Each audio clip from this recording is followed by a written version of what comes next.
Good morning. We are on day 2 of the hearing in case number 23580. These are proposed amendments to the Commission's rules to address chemical disclosure and the use of PFAS substances in oil and gas extraction. I'm going to invite public comment before we return to the technical case.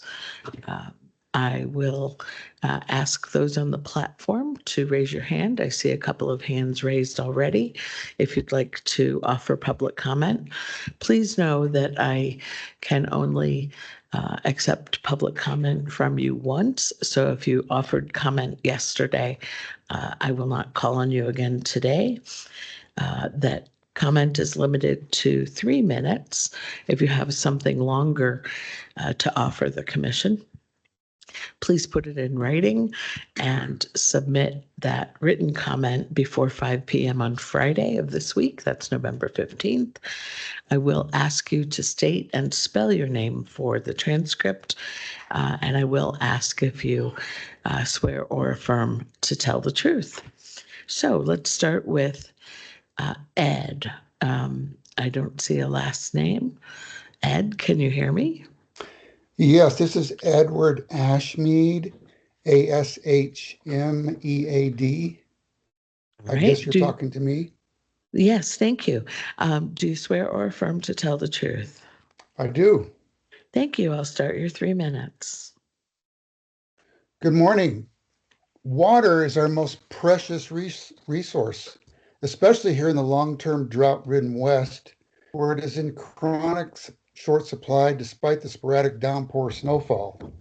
Have any of you on the OCC or in the petrochemical industry read Cadillac Desert, The American West and Its Disappearing Water by Mark Reisner, or William Du Bois' A Great Aridness, Climate Change in the Future of the American Southwest? These should be required reading, for they well decry the dearth of this most precious resource and the impacts we are seeing regarding its squandering. To contaminate our surface and groundwaters with so-called forever chemicals and other hazardous unidentified compounds is foolhardy in the extreme. As it is, we already consume an untenable amount of harmful chemicals, as they are ubiquitous now, found in everything from our dental floss to our water bottles. Speaking of water bottles, a few New Mexican communities have been forced to resort to bottled water due to their tap water being contaminated with PFAS. Residents of those communities are even banned from hunting traditional meat sources due to the uptake of PFAS from the environment by wildlife. There is no known safe minimal level of exposure to PFAS. Cancer rates have skyrocketed, and there seems little doubt the culprit is harmful chemical exposure. New Mexicans have a right to uncontaminated waters. We deserve a ban on the use of, quote, forever chemicals, close quote, injected into our lands and waters by the petrochemical industry, and like California and Colorado, to know the identity of whatever chemicals are used in fracking. Thank you.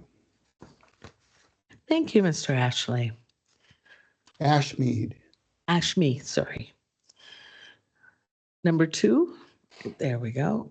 Ian Colburn. Can you unmute yourself? Ian Colburn. He may have stepped away.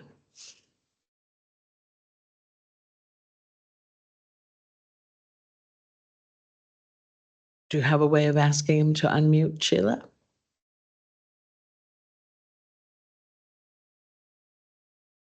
No? Okay. Let's move then to the next number 2. There we go. Katana Lopez. Yes, it's spelled Catanalopez for the record. Good Thank morning. you. Do you swear or affirm to tell the truth? I do. All right. And raise your voice just a little bit. You're a little quiet. I'll start your 3 minutes. Okie doke.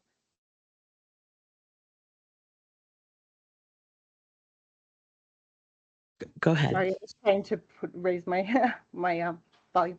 Good morning, Madam Hearing Examiner, Commissioners. My name is Katana Lopez. My family has lived in New Mexico for generations, both on this side of the mountains and in San Miguel County on the other side. I come before you today as a mother who knows the daily weight of worrying about my health and my daughter's health and about the legacy of contamination we are leaving for our children. PFAS contamination, PFAS chemicals, persistent, toxic, and harmful, pose a grave threat to public health, especially when used in oil and gas operations that inject them underground where they can seep into our groundwater. We already live surrounded by harmful chemicals. Allowing oil and gas to inject PFAS is an added danger we cannot ignore. PFAS exposure has been linked to serious health issues, including cancers such as kidney, testicular, and thyroid cancer, high cholesterol, reproductive harm, and developmental toxicity in children. These chemicals can cross the placenta and accumulate in breast milk. As a mother, it is terrifying and unacceptable to think that my daughter may face increased cancer risks or reproductive challenges because of exposure to chemicals like PFAS. The Physicians for Social Responsibility report and numerous studies have documented the pervasiveness and harm of PFAS, yet the oil and gas industry continues to use them without sufficient oversight. New Mexico relies on groundwater for 80% of its public water supply.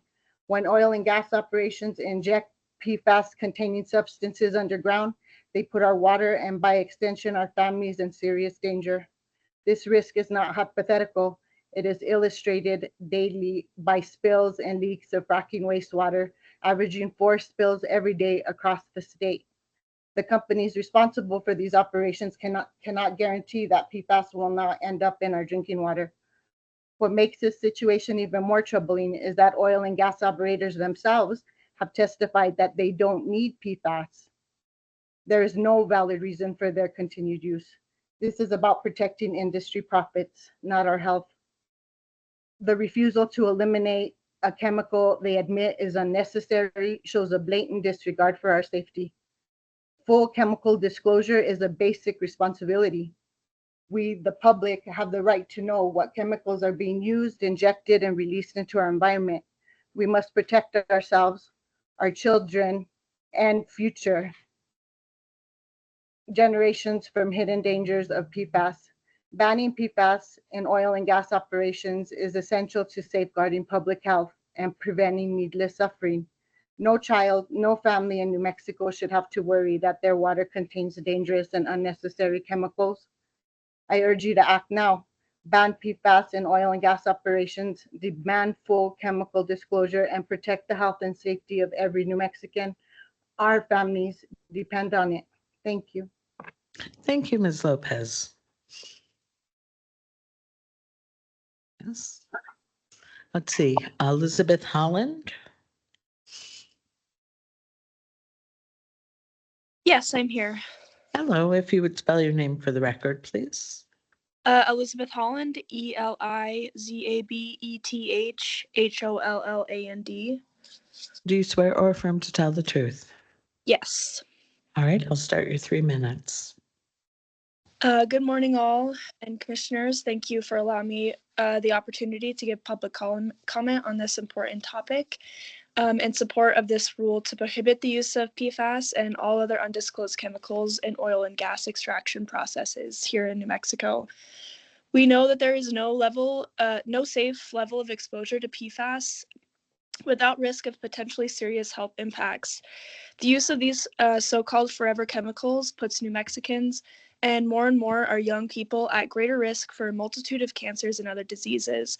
And it is despicable that oil and gas companies have the ability to keep the use of them secret. I am in full support of this proposed rule to keep PFAS out of oil and gas production and urge this commission, the OCC, to take the step to require companies to disclose what chemicals are being used. I'd also like to mention that I am a member of Demand Nuclear Abolition, a grassroots organization, anti-nuclear organization here in New Mexico, and compounded with already risks of radiation exposure in the state, especially down in the nuclear corridor in the southeast corner of the state where these gas and oil drills are being done, the added risks of PFAS only adds to the health risk for our New Mexican communities. And yeah, thank you so much. Thank you, Ms. Holland.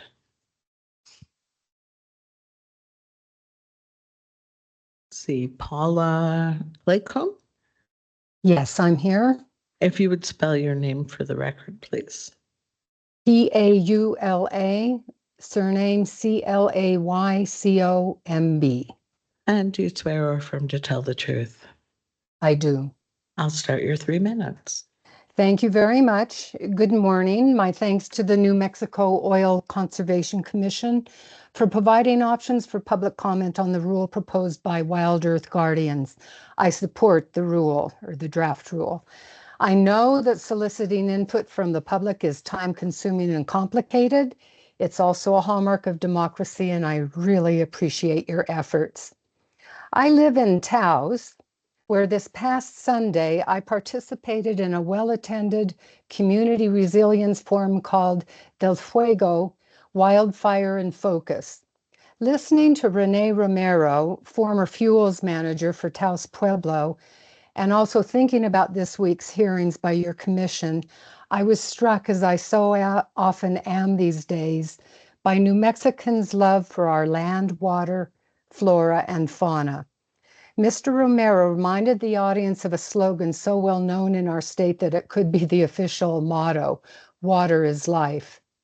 I would be willing to bet that whenever any of us hears, reads, or speaks the words "water is life," we are envisioning clean, pure water.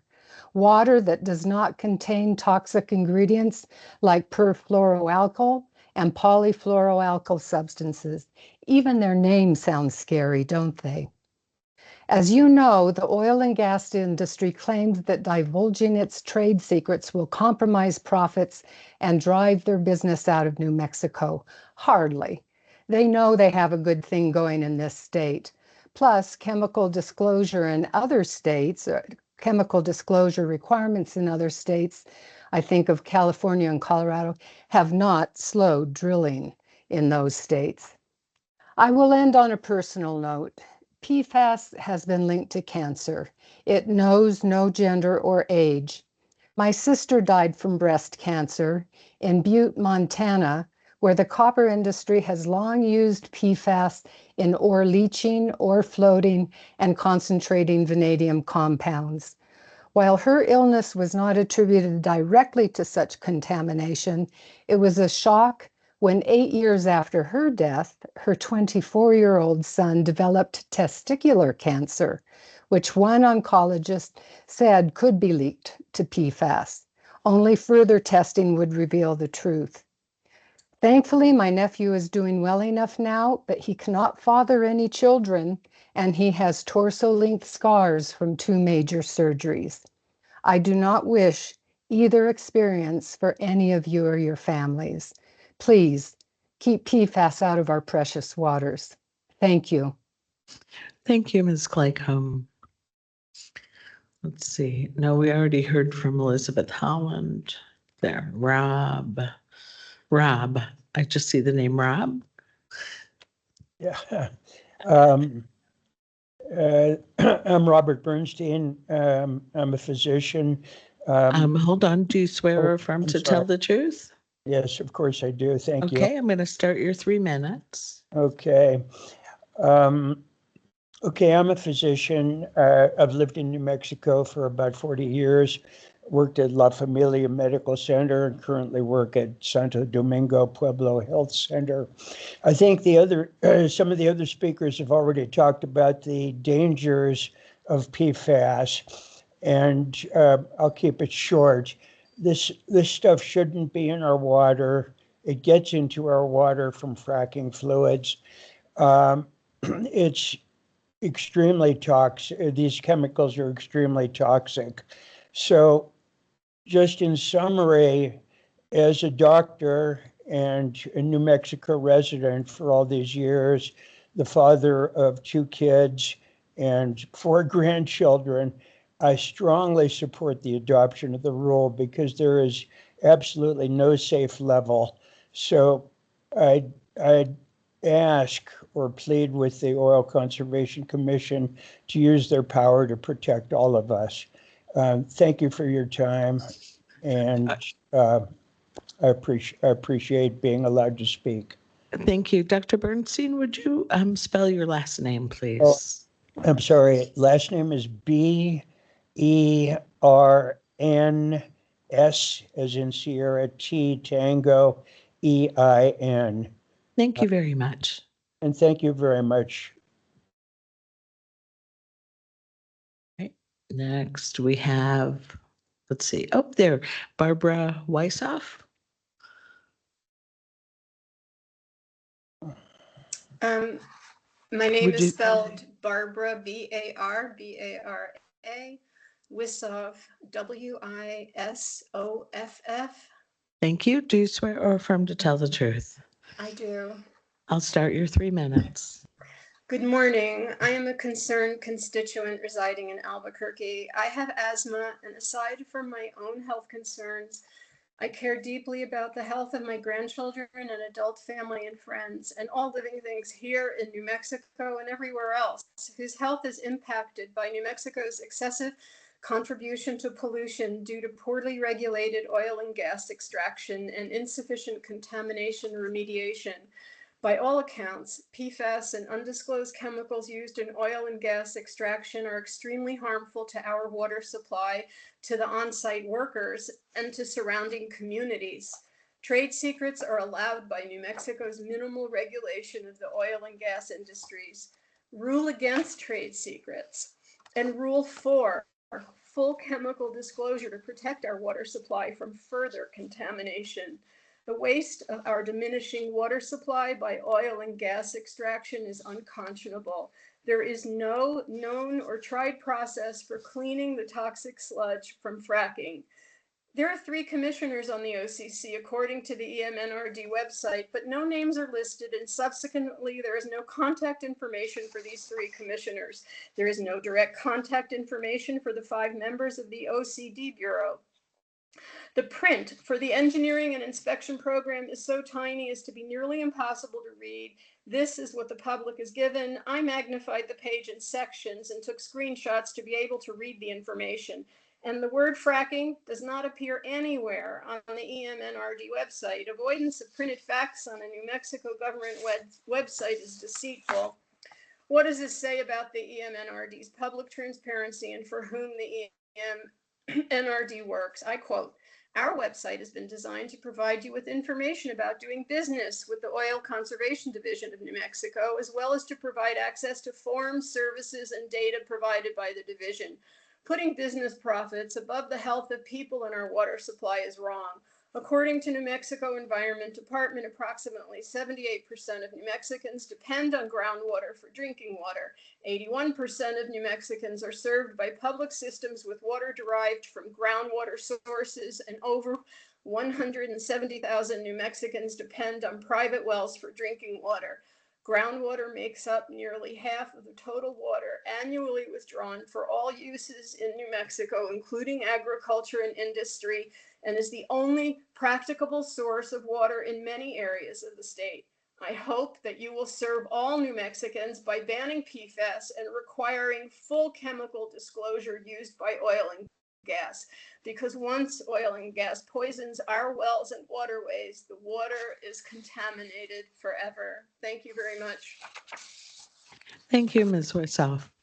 I'd like to just address one thing in response to your comment. To the extent anyone has a written public comment or other input for the Oil Conservation Commission, the public notice for this hearing and other hearings, which appears on the webpage, would have you send that to Sheila Apodaca. She is the commission administrator.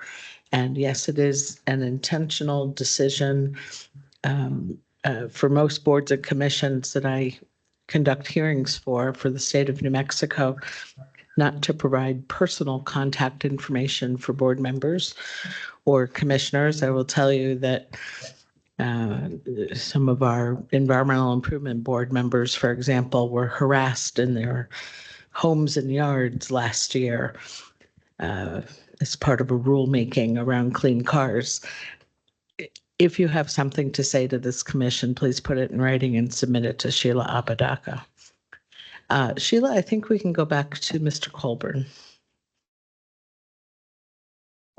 Yeah, good morning. Can you guys hear me okay? Yes, will you spell your last name, please? Certainly. Colburn. Do you swear or affirm to tell the truth? Yes, I do. Thank you. I'll start your 3 minutes. Thank you so much. Good morning, everyone. Today I'm speaking in support of the Wild Earth Guardian's proposed rule to prohibit the use of PFAS in the oil and gas industry, as well as bring New Mexico in line with other neighboring states in regarding to transparency in the oil and gas industry. Some context, I'm speaking to you from Albuquerque. I'm a small business owner. I'm a vegetable farmer. We own 2.5 acres in the South Valley and grow more than 20,000 pounds of organic veggies that end up in Albuquerque and around the state. So that said, I understand the economic prosperity that energy production has brought and continues to bring our state, as well as the importance of energy independence. However, this proposed rule is not an attack on our state's ability to take care of its people, nor utilize its natural resources, nor even industry. It aims to fulfill that which all New Mexicans are guaranteed by our Constitution, by our government, and that is the right to safety and happiness, as well as to obtain and protect property. The use of PFAS is extremely detrimental to human health and well-being, but also to property holders around the state. From an agricultural perspective, agriculture in New Mexico is a $3 billion plus industry. And I hope I don't have to remind anyone that Chile does not grow without water, nor do pecans, onions, peanuts, or the thousands of pounds of fresh produce grown by small farms like my own around the state. Contaminated water is taken up by plants, and those contaminants enter the fruits and vegetables, which we ultimately consume.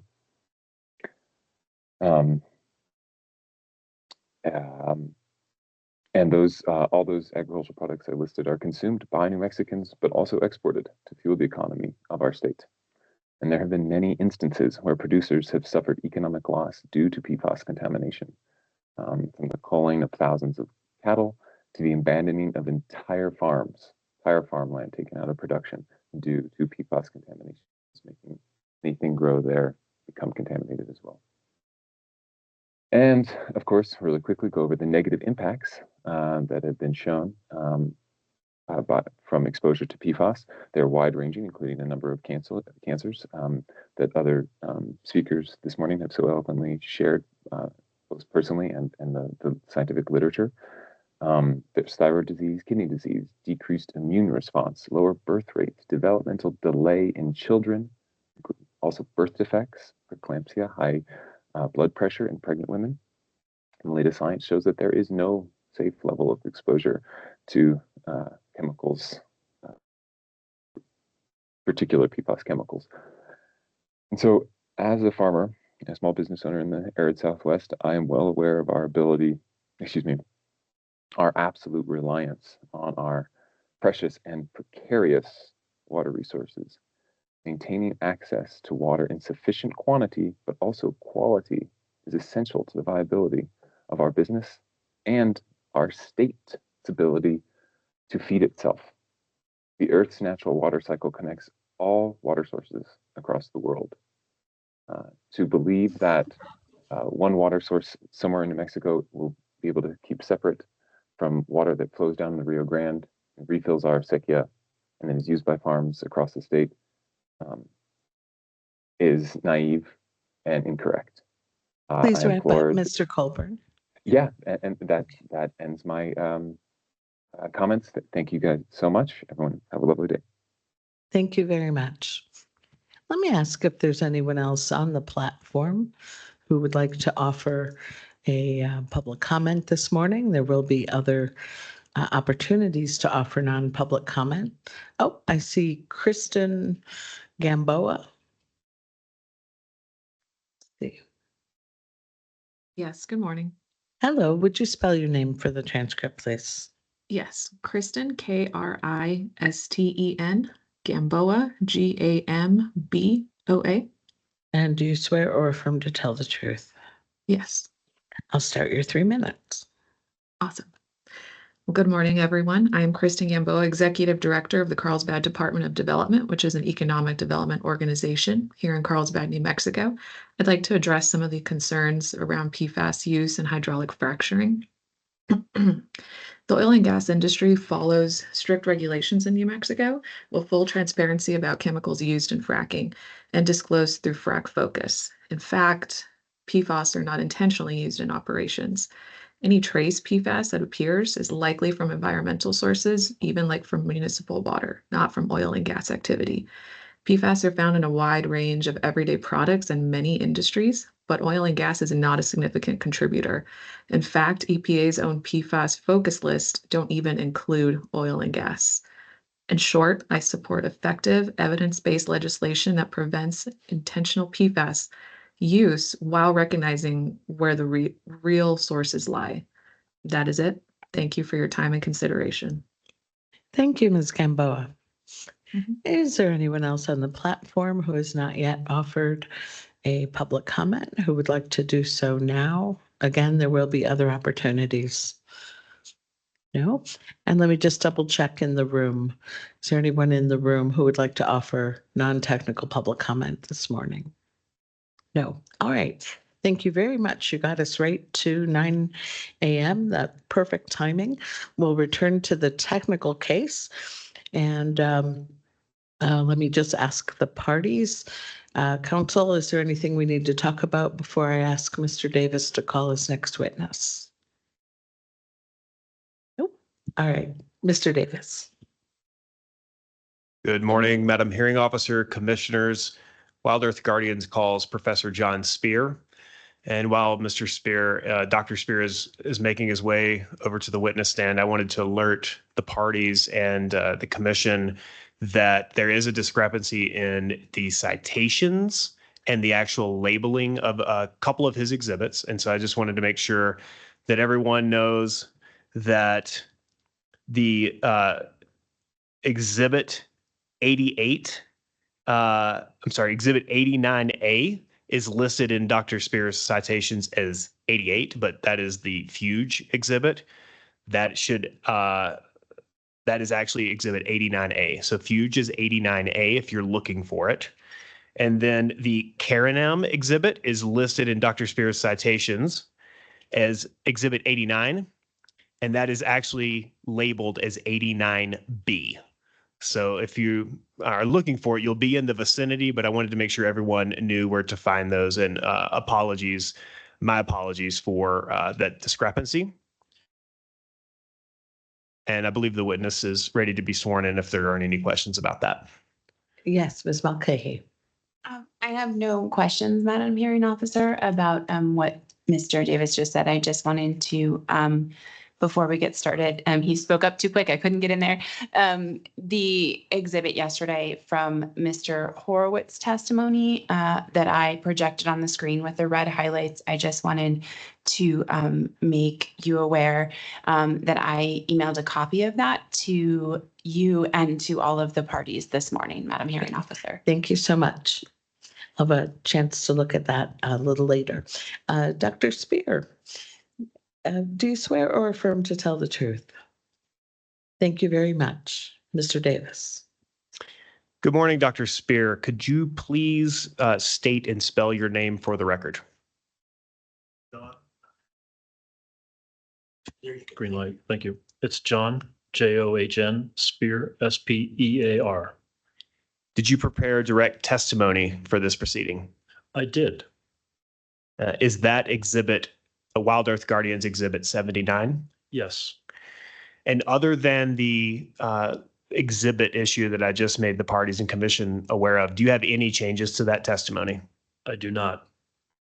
Did you review and rely on any documents to prepare your testimony? Yes, I did. They're listed in at the end as references.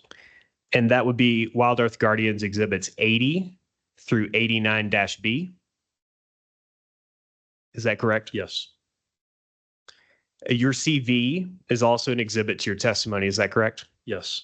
Is that Wild Earth Guardians Exhibit 78? Yes. Is your written testimony true and accurate to the best of your knowledge? Yes. Do you adopt your written direct testimony at Wild Earth Guardians Exhibit 79 as your sworn testimony today? Yes.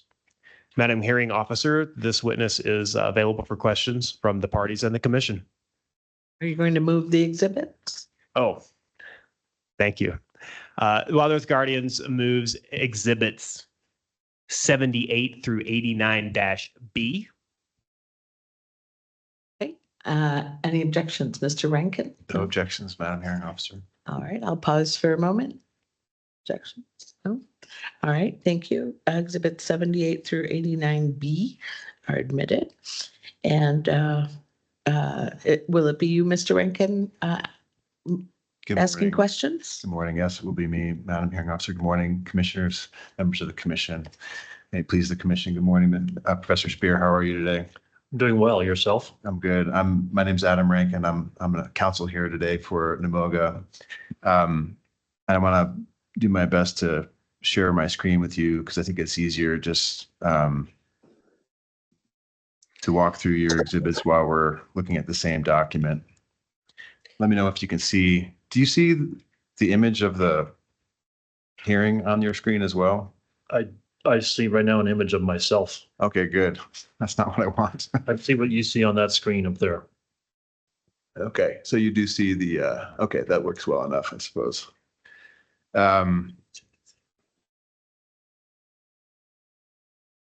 So showing on your screen, you see the Exhibit 78, which is your CV or curriculum vitae. Yes, And this has all your education and training, correct? that is correct. And you included everything relevant here to this rulemaking based on your experience in education, I did. including all the work and papers you've done. Everything would be relevant you've included on this CV. I believe so. There could be a few papers I don't have on there. Okay. So skipping down to your testimony, then I'm going to look at page 2 here. This caught my eye. I highlighted it already for you. You state here, and I'll read it, one of the primary focus areas of our department at Mines, and I think you're referring to the University of Colorado School of Mines, is that right? It's correction. It's actually Colorado School of Mines. Sorry, It's Colorado. its own entity, and I just briefly refer to it as Mines Got it. when it's So- capitalized. I'll follow your nomenclature and refer to it as Mines as well. Thank you. One of the primary focus areas of our department at Mines considers PFAS compounds in the environment with a specific focus on the removal from PFAS containing waters. Did I read that correctly? That's correct. But what struck me in this comment here, or your statement here, was, and in reviewing your CV, I didn't see any work that you do on PFAS, but your department does work on PFAS. My department does quite a bit of work on PFAS. I do some things with microbes and PFAS. Okay, but when I reviewed your papers and your review, I didn't see anything referencing any work on PFAS in particular. We have not published anything yet. Okay. Okay, so you are involved with your department on PFAS research? Yes. Okay.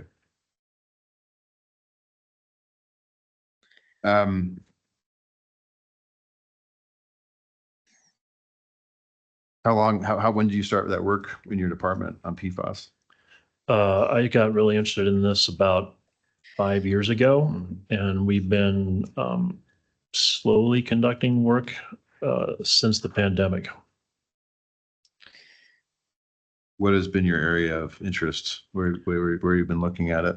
I'm very interested in I'm an environmental microbiologist, and I'm interested in how microbes metabolize or don't metabolize PFAS compounds, PFOA compounds.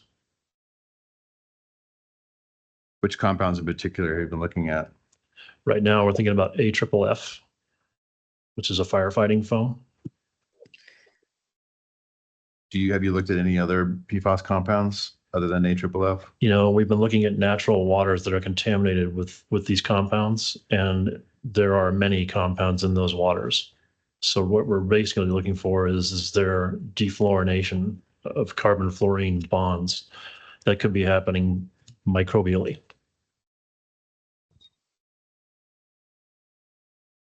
Are you aware of AFFF being used in any oil and gas operations?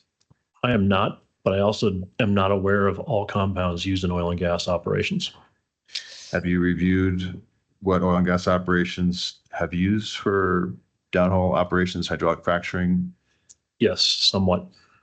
Where have you reviewed that? I reviewed that in the document that came out that Dusty Horowitz put out. Okay, is that the extent of your analysis? I've Or also looked at frac focus stuff.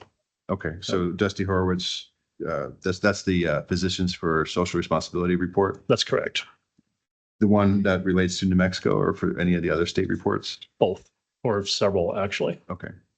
And then in addition to that report, you looked at some of the frac focus disclosures? Yes. Okay. Was that done in preparation for this hearing? Part it's done in preparation for my own research. Or our own research.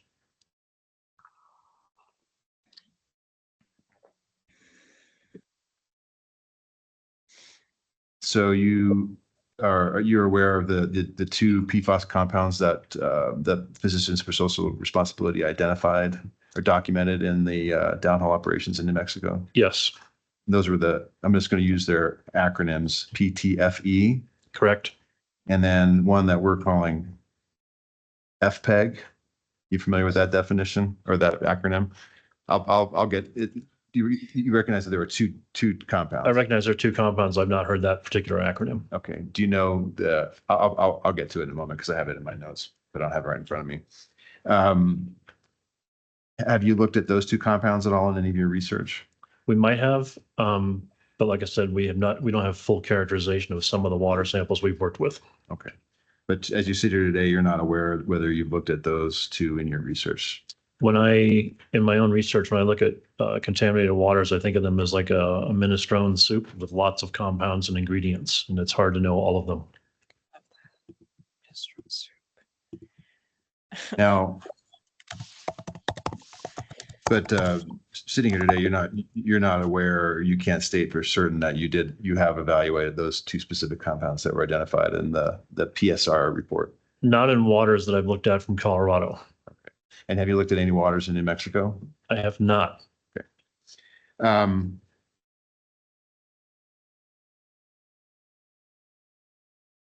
Interested in this next comment here that I've also highlighted. I think this goes to, just want to kind of narrow the scope of our discussion today. You mentioned these, and I'll refer to them here. This is page 3 of your text testimony. The PFOS and PFOA compounds, the forever chemicals, can now be found in many surface and groundwaters in my state of Colorado, New Mexico, and across the country. Did I read that correctly? You did. I'd also like to clarify the last comment. Sure. Well, if I looked at any waters in New Mexico, I have not for PFAS compounds, but I've looked at a number of waters related to caves that are in southeast New Mexico for the geochemical components that comprise those waters. As far as this comment right now, can be found in many surface and groundwaters. I've really relied on a paper that has come out of New Mexico State in Las Cruces, New Mexico. The corresponding author is Pei Zhu. It was published in 2022. It has a comprehensive list of, I think, 56 PFAS, PFOA compounds in there, as well as the geochemical characterization of the metals in the waters. And that paper is very well done, in my opinion, and it has a lot of great information that I've relied upon for how I prepared this testimony. Okay.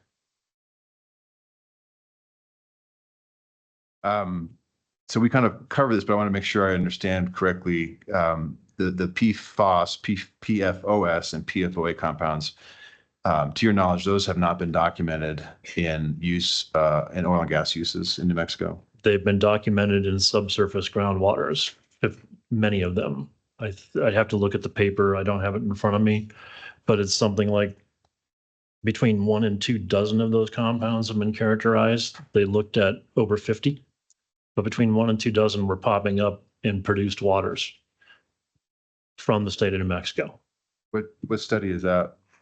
That's what I just referenced. The corresponding author is Pei Zhu.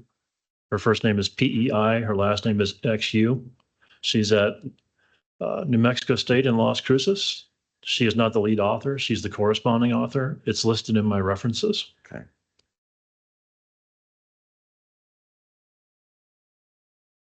And that paper contains a lot of good information. Okay, so on the question of now, but just to be clear, in the Physicians for Social Responsibility you and I just discussed, that report on New Mexico, it did not identify PFOS or PFOA compounds as being used in completions in New Mexico, correct? It did not, but it may possibly have not been aware of that paper. Okay. But that report was based on what was actually used downhole, correct? The PSR. As far as the authors could determine, yes. Okay. Can I expand on that? Sure.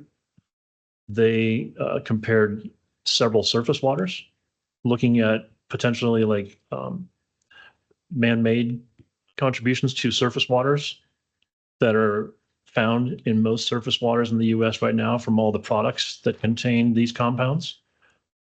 And they were able to show a characterization of surface water that was different than that of the produced waters, suggesting that there are 2 different sources of the compounds.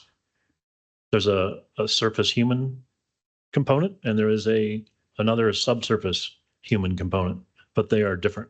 Yeah, that makes this whole process complicated, doesn't it? Trying to figure out the sources of these complex compounds. So source tracking is an important thing to always consider.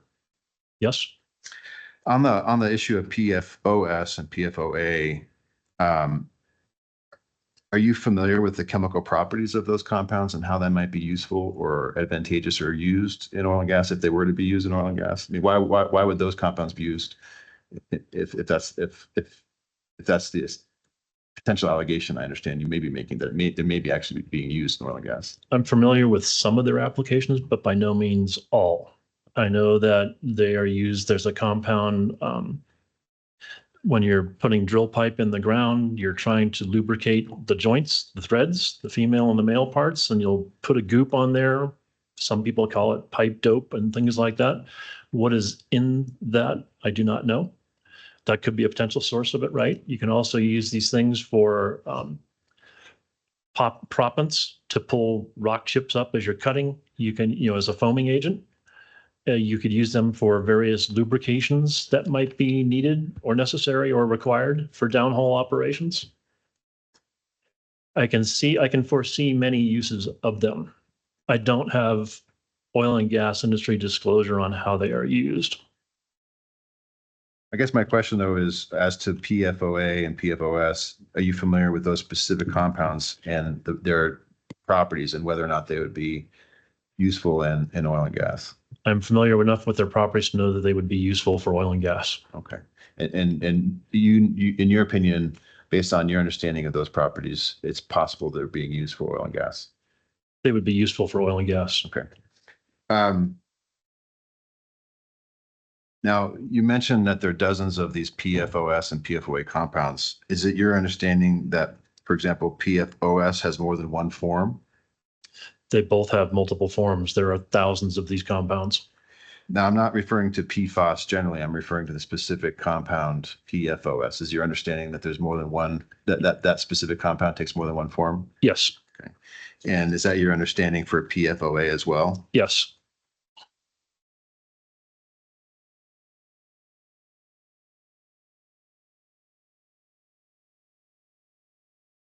When you mentioned proppants, my understanding in the oil and gas industry is proppants are generally sand grains. Did you understand that PFAS or PFAS compound would function as a proppant itself?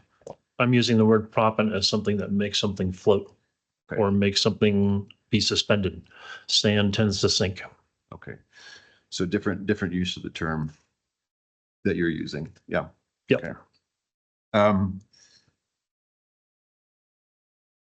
So on PFOA, your understanding is that PFOA also has multiple forms. It's not just a single chemical structure.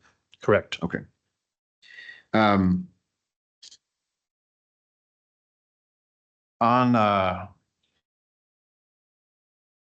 further into your testimony here, I'm going to scroll down to page 4. See if I got this right. Yeah. Okay.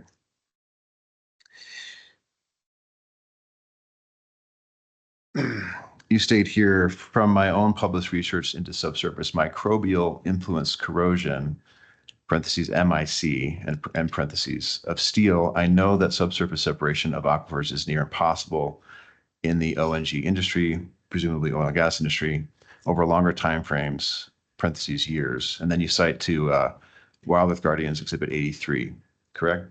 That is correct. Okay. That paper that you were a co-author of that paper, correct? I am. And as I understand, when I was reviewing that paper, the gist is that it was an analysis of corrosive effects on 3 different types of steel used for transporting and storing fuel grade ethanol. That is correct. Okay. And I was looking through that paper trying to understand the support for the assertion that subsurface separation of aquifers is near impossible in the oil and gas industry. That paper was a laboratory test of 3 different types of steel. The steel that you tested in that experiment or that paper, those were pipeline steels, right? For transmission lines.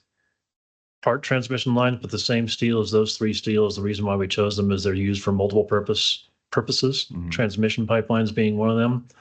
They can also be used in a variety of downhole applications, from a drinking water well to an oil well.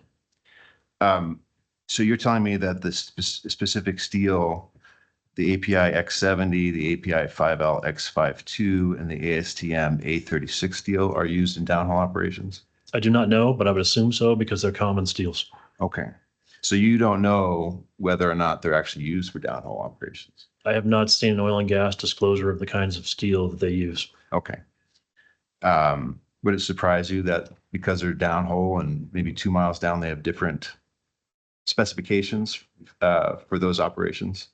Potentially. Okay. But you didn't check that yourself?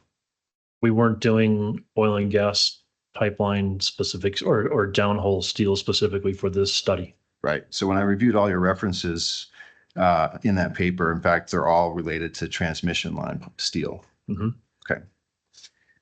So you haven't done a test of this similar test on any steel that's specifically used for downhole operations for drilling, tubing, or casing steel? Oil and gas has not disclosed what they've used, at least that I've found. So we could have done this, and we don't know. Okay. Well, I just did a quick search last night because I was curious, and you can. It's not hard to find. There's a bunch of websites that show different types of steel and the grades, and they're different. Correct. Okay. There are many different kinds of steels. So this paper that you reference, it doesn't in fact reference or come to any conclusions about downhole effects, that there's no conclusion about separation of aquifers referenced in that paper, correct? We weren't trying to do that. The goal of this paper that was published in Corrosion Science was to show how microbes can degrade 3 different kinds of steel. Okay. We were trying to figure out and show, does steel get weakened by microbial metabolism? Microbes that eat it. That's why it's called microbial influence corrosion. And we were able to show that. That was the goal of the paper. For those 3 types of steel, correct? Those 3 testing steels, and those 3 testing steels were chosen because they're pretty common as steels. Okay. And they're not alone in the corrosion of steel. But just to be clear, the paper does not reference or provides direct support for your statement that subsurface separation of aquifers is impacted by microbial corrosion. I think what I meant by that statement is I know how steel rots, And I worry about linking point A to point B with a piece of steel.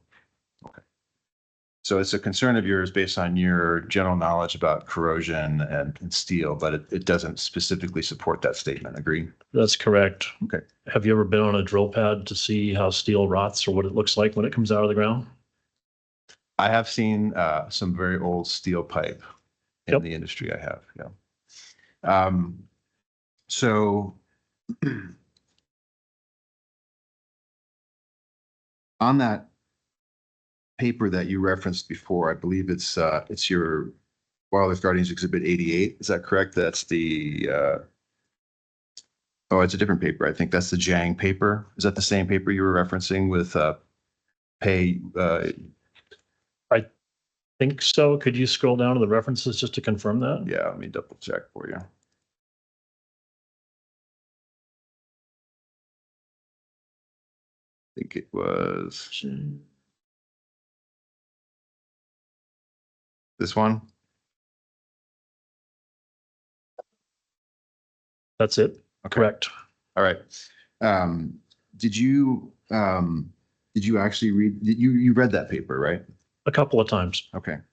And have you reviewed the laboratory results that were published in that paper? Define how you mean by review. Well, I mean, did you carefully look at any qualifications or notations that went along with the laboratory results that were provided in that paper? I read the whole paper and believe that it is good work. Okay. But I'm asking you specifically about the laboratory results that were published. Are you familiar with any of the conditions or notations that went along with laboratory results? I am familiar with all of those notations. Okay. Do you recall what they were? I'd have to look at the paper directly. Okay. So you don't recall off the top of your head whether or not those lab results were qualified in any way? They are qualified. How are they qualified? They've got statistics applied to them. They were done on the state-of-the-art best instrumentation for all analytes, geochemically, as well as PFAS, PFOA compounds. So your recollection is that those lab results identifying the PFAS compounds that we talked about earlier are valid and correct findings? Very much so. Okay.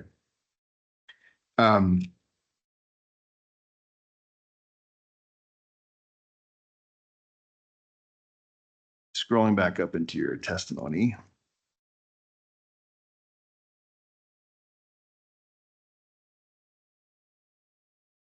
See, I think it's line 13. Okay, just a question here. I wasn't sure where you got this value. So in page 15, lines 13 to 16, you reference a number, at least 1,600 other chemical compounds associated with fracking fluids. Hmm. Where did that 1,600 figure come from? I probably should have referenced that. I think it came from the Horowitz study. Okay.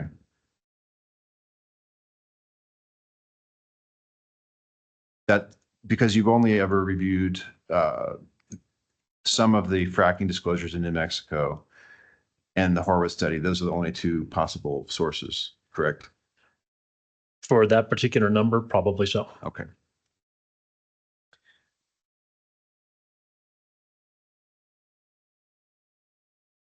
On this one last thing, I was kind of interested in this.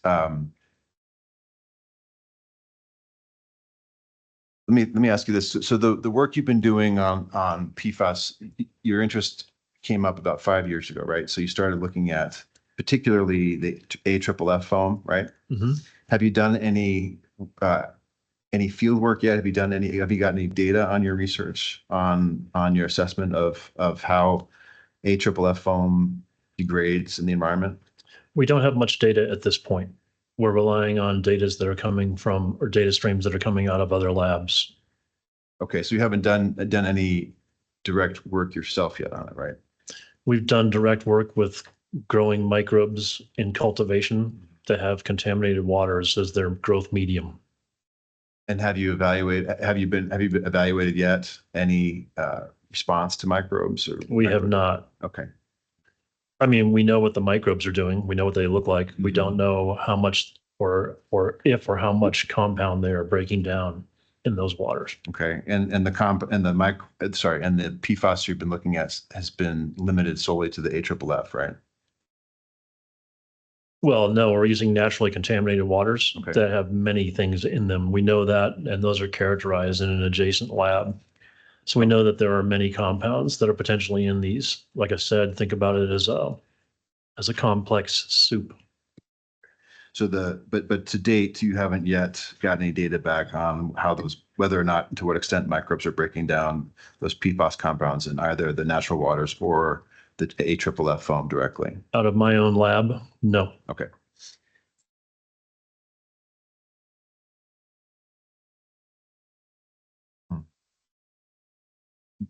The waters that you've got, the natural waters that you've collected, where are those from? Mostly sites in Colorado. In Colorado, right? Okay. Peterson Air Force Base, for example. And do you know whether or not those waters contain PFAS at this point that you've collected? Oh, we know. Yeah. Okay. Okay. We actually know most of them that can be characterized by the current state-of-the-art technology. Having said that, there are a lot of things that are uncharacterizable at this point because we don't know. Why are they uncharacterizable? So the instrument provides a data stream that can be referenced to known compounds, but then you see other points in that data stream that are unknown. That's what I mean by that. Yeah. In other words, do we not yet have analysis and analytical methods to detect all varieties of PFAS? So given the complex nature of PFAS and PFOA compounds, I don't think every one of them has been characterized because there are so many of them. And beyond that, we don't yet have methodologies to identify them. We have methodologies to identify hundreds, if not low thousands of them. Okay. But not high thousands of them. Okay. On the topic that you and I were discussing earlier, the two compounds that Physicians for Social Responsibility identified, you and I agreed that there's one, which is PTFE, which is, I think, commonly referred to as Teflon, right? That's correct. Okay. And the other one doesn't yet have a common acronym, but I believe it's called fluoroalkyl substituted polyethylene glycol. Does that sound familiar to you? It does sound familiar. I'm trying to think of what the acronym was I've seen for that, the common acronym. So Namoga in his filings has referred to it as FPEG. FPEG, okay, gotcha. Okay. You agree with me that that's the other compound that Yes. PSR had identified? Okay. Yeah. Now, in your natural waters that you've collected in Colorado, do you know whether or not those natural waters have been, you have found PTFE in those natural waters? To my knowledge, both those compounds have been found in different waters. And when I say natural water, I'm not talking about pure water. I'm talking about a river that's flowing through a surface that's got people living around it, upstream or downstream. That's what I mean by natural water. Right. So you have found PTFE in that water? Yes. And FPEG? Yes. Okay. But your studies so far have not determined whether or not microbes are capable of breaking those down, correct? Right now, people wonder how much microbes can break any of this down because these compounds are still new and evolution needs to happen for microbes to break them down. All right. Now,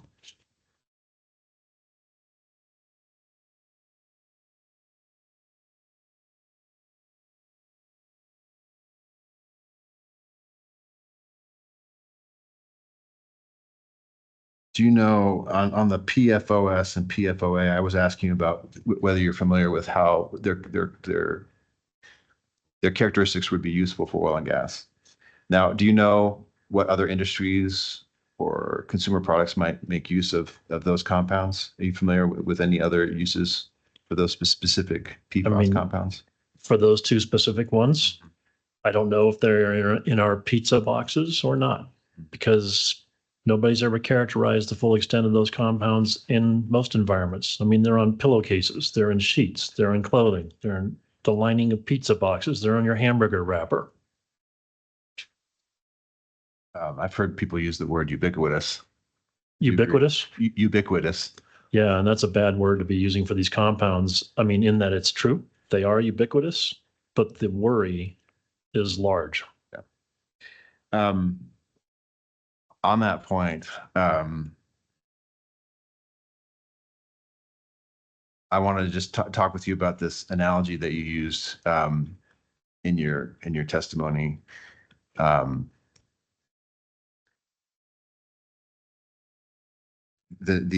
analogy I think here is if sort of trying to explain the impact potentially of introducing these compounds into the environment is, and the analogy you use is if you were to inject your thigh with mayonnaise, and it's unknown how your body would handle that mayonnaise outside of the places you would expect it to be, right, in your digestive system, where you know it's going to be handled appropriately, but in your thigh, you don't know, right? Correct. That's kind of the point. The point that I think that you're making in this analogy here is on page 8 of your testimony from lines 5 to 15, is that that it's unclear, right, what's going to happen with this PFAS in the environment. Correct? That is correct. Okay. And you conclude the analogy with a statement that, find where it is. It's the last line here, last 2 lines, 14 to 15, that we could very well be killing the subsurface organism, meaning the microbes, right, that we depend on with too many mayonnaise injections. And as a subsurface microbiologist, that scares me, correct? That's what I'm referring to. Yeah. I view the whole subsurface as a living thing up to a certain temperature point. We know that microbes live up to 120 degrees Celsius. The theoretical upper temperature limit for life is probably 150 degrees Celsius. So up until at least 120, you can think about a rich subsurface life down there, and I worry what we're doing to it. We don't even understand it. And we're giving it all kinds of mayonnaise. Right. I guess that's my point is to this point, you don't have any results or data to substantiate that concern, correct? I know that there's enough information out there in subsurface microbiology literature that there is concern for any compound that goes down hole. And there is concern for gasoline spills coming from underground storage tanks. Okay. You know, yeah. Thank you. Thank you, Professor Spear. No further questions, Madam Hearing Officer. All right. Thank you very much, Mr. Rankin. Mr. Maxwell, do you have questions of Dr. Spear? Your Honor, I do not have questions for the doctor. Thank you. Thank you very much. Mr. Tremaine? Yes, Madam Hearing Examiner, I do have a few questions. Thank you. Good morning, Professor Spear. Good morning. First, I just have a clarification question. I think we all know what you mean, but in your testimony, you used the phrase regarding PFAS, recalcitrance in the environment. Yeah, can we back up a sec? Who are you? Oh, thank you. I'm Jesse Tremaine. I'm the counsel for the Oil Conservation Division. Thank you. Sorry, I had to ask. That's quite all right. What I mean by recalcitrance, recalcitrance is a word that we use in environmental engineering and environmental chemistry for any compound that tends to linger in an environment and or is hard to go away or hard to decay. It's used a number of ways. You could say that the furniture in your house is recalcitrant because you want it to be there and it's there. In reviewing the testimony of the other witnesses to this hearing, I believe it's been referred to as PFAS are stable in the environment. Would you agree with that as well? Is that a synonym? That's by design. Those compounds are meant to be stable in an environment so that they can provide the property that they do for the lifespan or lifetime of that molecule with a high recalcitrance. Thank you. I want to ask you just a couple clarifying questions about a phrase that you used in your testimony. I believe that you used the phrase under the precautionary principle that we should ban known harmful substances. Is that true? I basically used it in I don't know if those are exact words, but yes, I think that the precautionary principle applies particularly to things that we don't understand. How do we take care of something that we don't understand? And that's what I mean by that. Okay, so just to clarify, on line 8 on page 5 of your testimony, Wildlife Guardians Exhibit 79, it states the precautionary principle dictates that we should ban known harmful substances and at least know what is being used in oil and gas production. Is that accurate? It is, and I completely agree with that statement. Great, thank you. I just want to explore the full extent of that statement. So I think it's fair to say that in the context of this testimony, you are applying that to PFAS compounds. Is that fair? That is fair. Okay. I'm not trying to mischaracterize your testimony, but I think that that's a pretty broad statement. So I'm trying to get your feedback on like how far that applies. When you make that statement in your testimony, are you applying that precautionary principle or that statement to any other compounds other than PFAS? So it is a broad statement in the context that I'm trying to be broad because of the extent of this potential problem. And I'm sorry, I missed the second part of your question. I'll get in. So how do you, I'll rephrase the second part of my question. How do you define, in your professional opinion, harmful substances? I define harmful substances as something that causes harm to a living thing. And that would be could be a human body, could be you or I.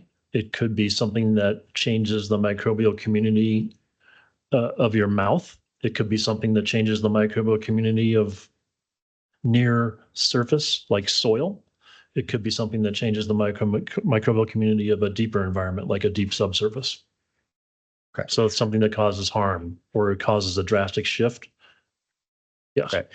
So is it fair to say, I mean, you are applying that in terms of both human health and environmental harm? Here I'm applying it to environmental health. This statement applies to environmental health because that's what I do is environmental microbiology. Okay. But the environmental microbiology that I do often transfers to the human body. I just don't work on the human body too much. Thank you. Thank you for that clarification. I'll focus on the environment. So I understand the purpose of or the point of your testimony to be essentially the statement that the commission should ban, as you say, all known harmful substances from injection underground. Is that true?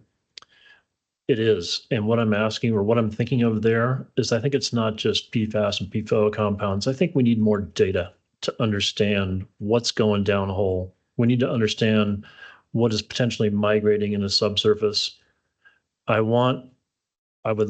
would be great for future generations to understand what went down a hole today, because some of these compounds are going to be around for decades or centuries. Thank you. I want to split off your statement about acquiring data, because that's a different question from the policy statement of banning or prohibiting the use of substances. And I want to focus on that part of it and kind of just clarify how far that goes. So would you agree that depending on the situation, injecting large amounts of water downhole could be damaging to an environment? Depends on what's in the water. Okay, so that's a yes, it depends. Define water. Okay. How about sand? If we inject sand into a subterranean environment, could that be damaging to the subterranean environment or the environment generally? Potentially, because that sand could contain its own microbiome, and you're injecting a new microbiome down into a new place that could alter the microbiome that already exists there. Okay.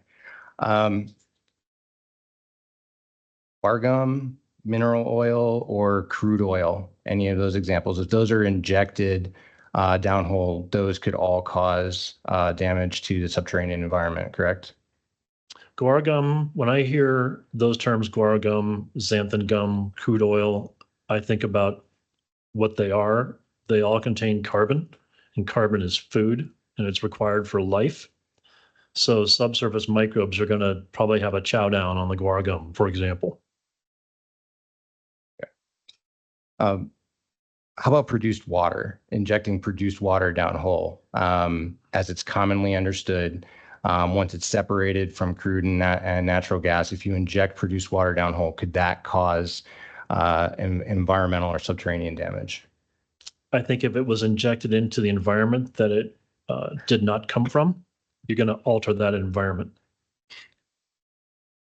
So, Professor Spear, where do we draw the line then? I mean, here we're talking about PFAS. Yep. Would you agree that it is fair to say that the substances we're talking about exist on a spectrum of greater to lesser potential harm?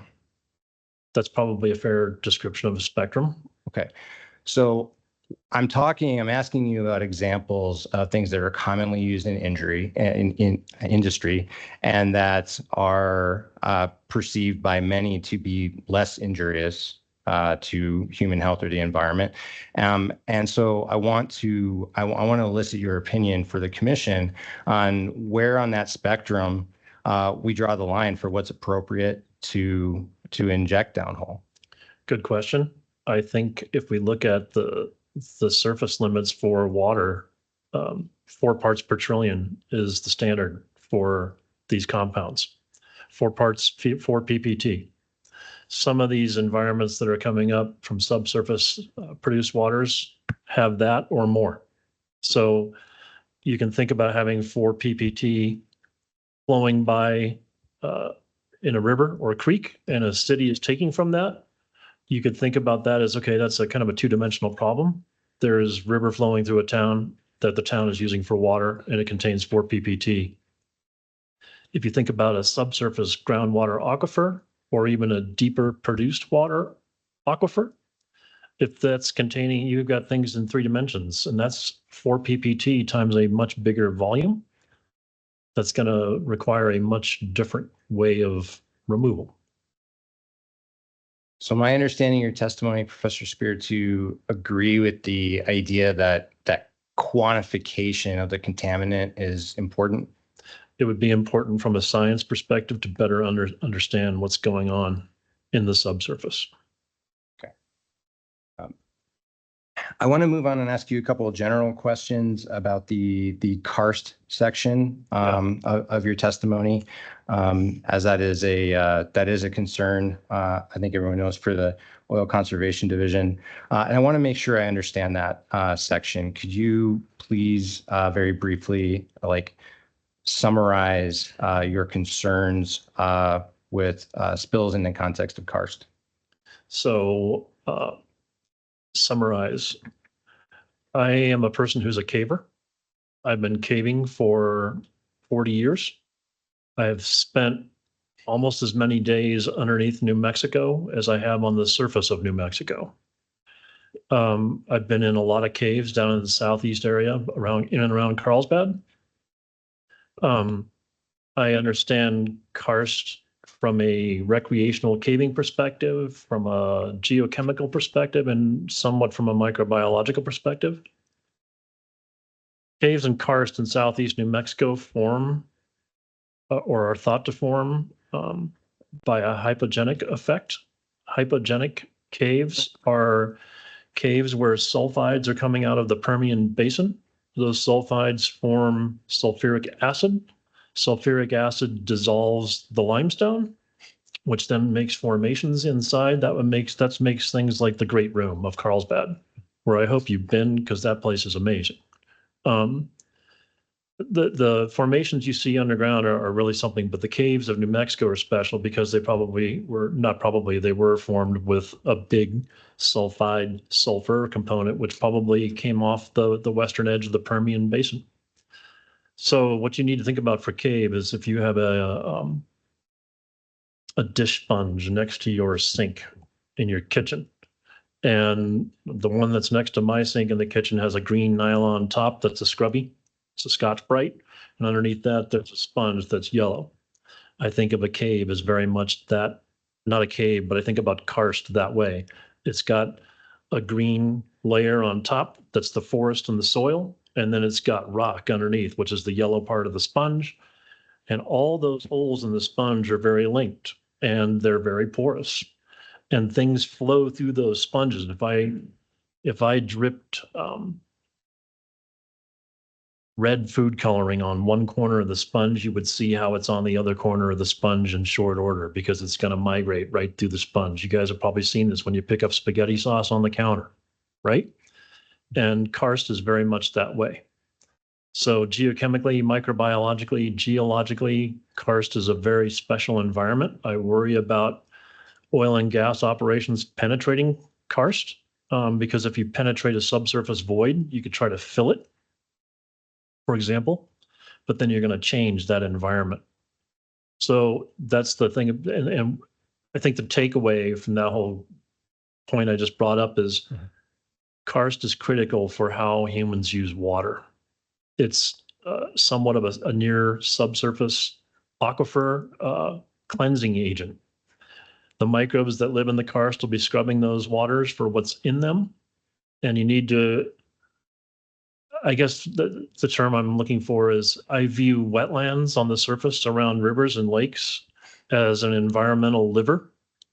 They're metabolizing the compounds in those waters to be a better water. Karst does the exact same thing. If you're ever in Bowling Green, Kentucky, which is where the Chevrolet Corvette car is made, Bowling Green's waters all rely on karst. So karst is a valuable resource that should be better considered for the importance that it has. Sorry for the long-winded answer. I asked you for a summary. That's not me, but thank you for that answer. It does help me understand that section of your testimony. My reading of your testimony in this section is identifying an area of possible concern, but it does not include any documentation of specific effects of releases or PFAS, particularly on karst. Is that correct? That's because there's not much documentation. Okay. There is some from, for example, I think Page Used paper has water information from the Pecos River, which is flowing on top of a karst. So those two things are linked. Are you aware that the Oil Conservation Division has a specific, a karst-specific release policy? They do, yes. Okay. Aside from the paper that you mentioned, are you aware of any published research or data related to PFAS? I want to use the word perfusion. That's probably incorrect, No, but like moving through karst. I like the word perfusion because that's what's happening. No, I am not. This is something that we've been wanting to look at. Colorado School of Mines instrumentation is pretty booked on worrying about surface waters, and those machines run 24/7, 365. And karst waters, I have not been able to process them through there, but I would like to. Okay. I just want to clarify for the record the pathway that you're describing. And as I understand it, what you're describing is concerns related to surface releases of largely produced water that may or may not contain PFAS. Is that correct? Yes. So I've seen a talk. There's actually something called the International Society for Subsurface Microbiology, ISSM. There was a meeting last year. I was in Banff, Alberta. And there was a talk that was presented there that showed surface releases of things coming out of trucks dispensed out right on the ground in southeast New Mexico and around Carlsbad. I have no idea what was in those waters, but I could assume that it's a complex minestrone of many compounds that are being surface discharged, which are then going into surface waters. They could come in the form of, down there around Carlsbad. You have little creeks and ravines and streams that are only flow when there's a major thunderstorm, and that's when those compounds would go mobile. Well, the division definitely agrees with a general concern on illegal dumping. I'd like to ask a few questions about your well failure and separation of segregation of aquifers that you were talking with Mr. Rankin about on page 4. Mm-hmm. Page 4 of your testimony. Are you aware that in certain or many circumstances, the Oil Conservation Division requires performance of mechanical integrity tests on wells? Very much so. The engineering and design of oil wells is one of the bigger and better and most amazing feats of engineering that humans have ever done. And would you agree that are you aware that in certain cases, in many cases, wells pass mechanical integrity tests after 50 years or more? Some do and some don't. And not everyone is tested. I worry about abandoned wells. To put a concrete plug in the top and that casing, that steel that's downhole becomes permeable. And then you've got natural or man-made seismic activity that's happening between now and 500 years from now that's going to crack and move and make things fail and distribute. I'm thinking about things not on a so much today scale as years coming into the future. And to clarify, are you talking about wells plugged in the past or current well plugging standards? I would say both. I worry about when you plug a well today, you're still going to potentially have subsurface microbes chowing anything that's metal down that hole. And by chowing, I mean consuming it. And that's going to make that plug maybe not permeable in the vertical direction such that stuff comes up to the surface like oil or gas, but it might make things more permeable for things that are flowing through that needle that's dropped down into this subsurface environment. Mm-hmm. Are you aware that the Oil Conservation Division requires plugs between to separate each strata, not simply at the top of the well? That is correct. Okay. Are those plugs sufficient and enough? Have they been studied from a microbial geochemical standpoint over time? I don't know if they have. Would you agree that in terms of this corrosion concern, that exposure to certain elements may increase the corrosion and decrease the life of the materials? Yes, I have that concern. So, for instance, exposure to H2S could increase corrosion. Sure. Okay. So is it fair then to say that the corrosion and life of the equipment depends substantially on the specific environment in which the equipment is used? Every environment is different. Every rock strata is different. Wherever oil and gas is found, it goes into different areas. That's ecosystem specific for where that particular location is. What I mean by that is like Southeast New Mexico, for example, Carlsbad area is not going to be analogous to Pennsylvania or to Alabama or to Los Angeles because the rock type's different everywhere. So in terms of gauging or establishing requirements for materials used and plugging standards, et cetera, the division has to, division staff have to incorporate information related to multiple different variables that impact the life of equipment in the well. I mean, you would agree with that? Yeah, they do have to require, they require multiple variables be considered, but it's certainly not all variables. Like how many of them think about actual subsurface microbiota? Okay.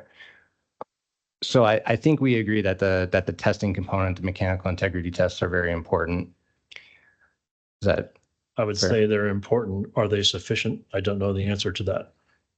So I'm coming around to my point. So thank you. Where exactly how does that kind of, in your opinion, does this calculus or requirements for well equipment change once you add PFAS to the mix? I don't think we know.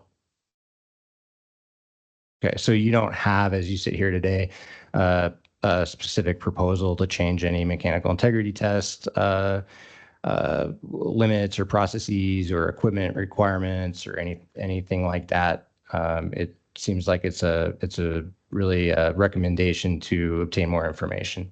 More information would be great. I could envision like, let's do an experiment to see how well this particular system or subsystem in a downhole environment works, and let's test it and let's see what happens. But we need like declaration of what is being used. It's hard to work when you're blind. I don't have any further questions. Thank you, Professor. All right, thank you, Mr. Tremaine. I don't have a practice of asking for appearances every day of a multi-day hearing, but let me just confirm, because this is when I would be calling on them to ask questions, whether there are any representatives of New Energy Economy or EOG present in the room or on the platform. My understanding is they're not with us today, but we'll see them tomorrow. Yeah, Good all morning. right. This is Jordan Kessler with EOG, and I won't be having any questions today. I didn't hear, sorry. Is that you, Jordan? Let's see here. Yes, can you hear me, Madam Hearing Examiner? Now I can. Yeah, you were very soft. Thank you. Sorry about that. This is Jordan Kessler on behalf of EOG Resources, and I will not be having any questions today. Okay, thank you very much. Thank you. Terrific. Mr. Davis, do you have any follow-up with Dr. Spear? No redirect from me. All right. Commission, it's been 90 minutes since we started. Would you like to ask your questions now or take a break and come back? Break? All right, let's break to 10:15. 10:15.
Morning, Briggs.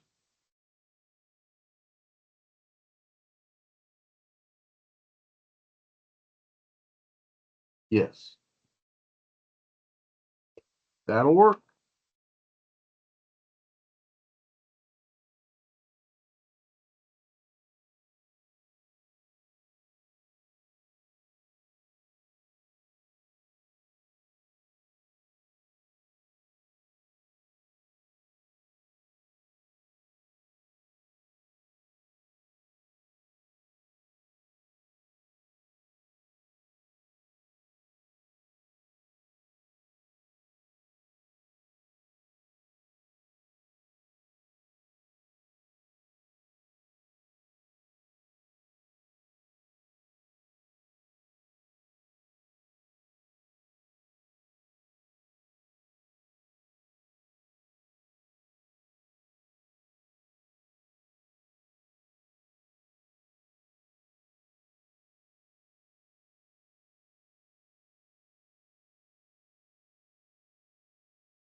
Let's come back from the break, please. There we go.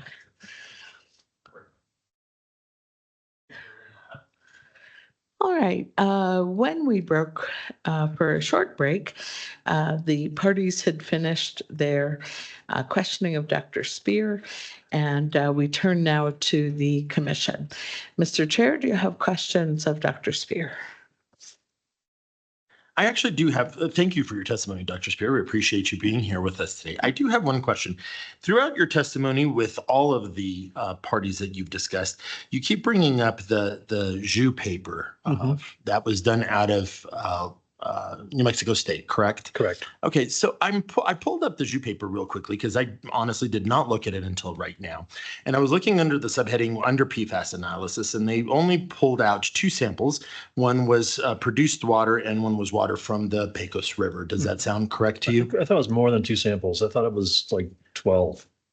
And maybe there were, but okay, then 2 sources. 2 sources is correct. 2 sources is the way we'll sources. better say it. Fair. Fair enough? Fair. Okay. In their actual analytical process, and I didn't see how I can't tell how they analyzed for PFAS. They didn't really break it out like they did the other VOCs and other compounds that they found. But they said that in total, 34 compounds were analyzed in the study. 5 were detected in the produced water.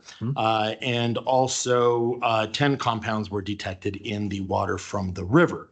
I found it interesting, though, that the produced water also had the compounds in the blanks. That's kind of problematic for any analytical process. I did forensics for 17 years, and so I understand that blanks should be blank. How, in your mind, as a scientist, do you rectify that glitch?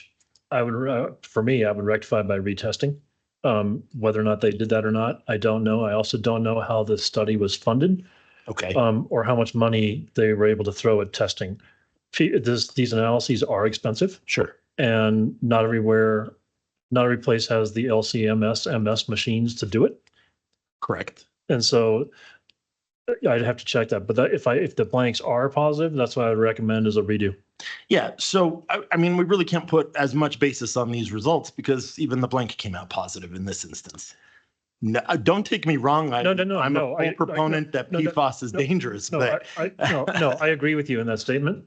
My point is, like, they were coming up in the same kinds of concentrations, so something could be funky.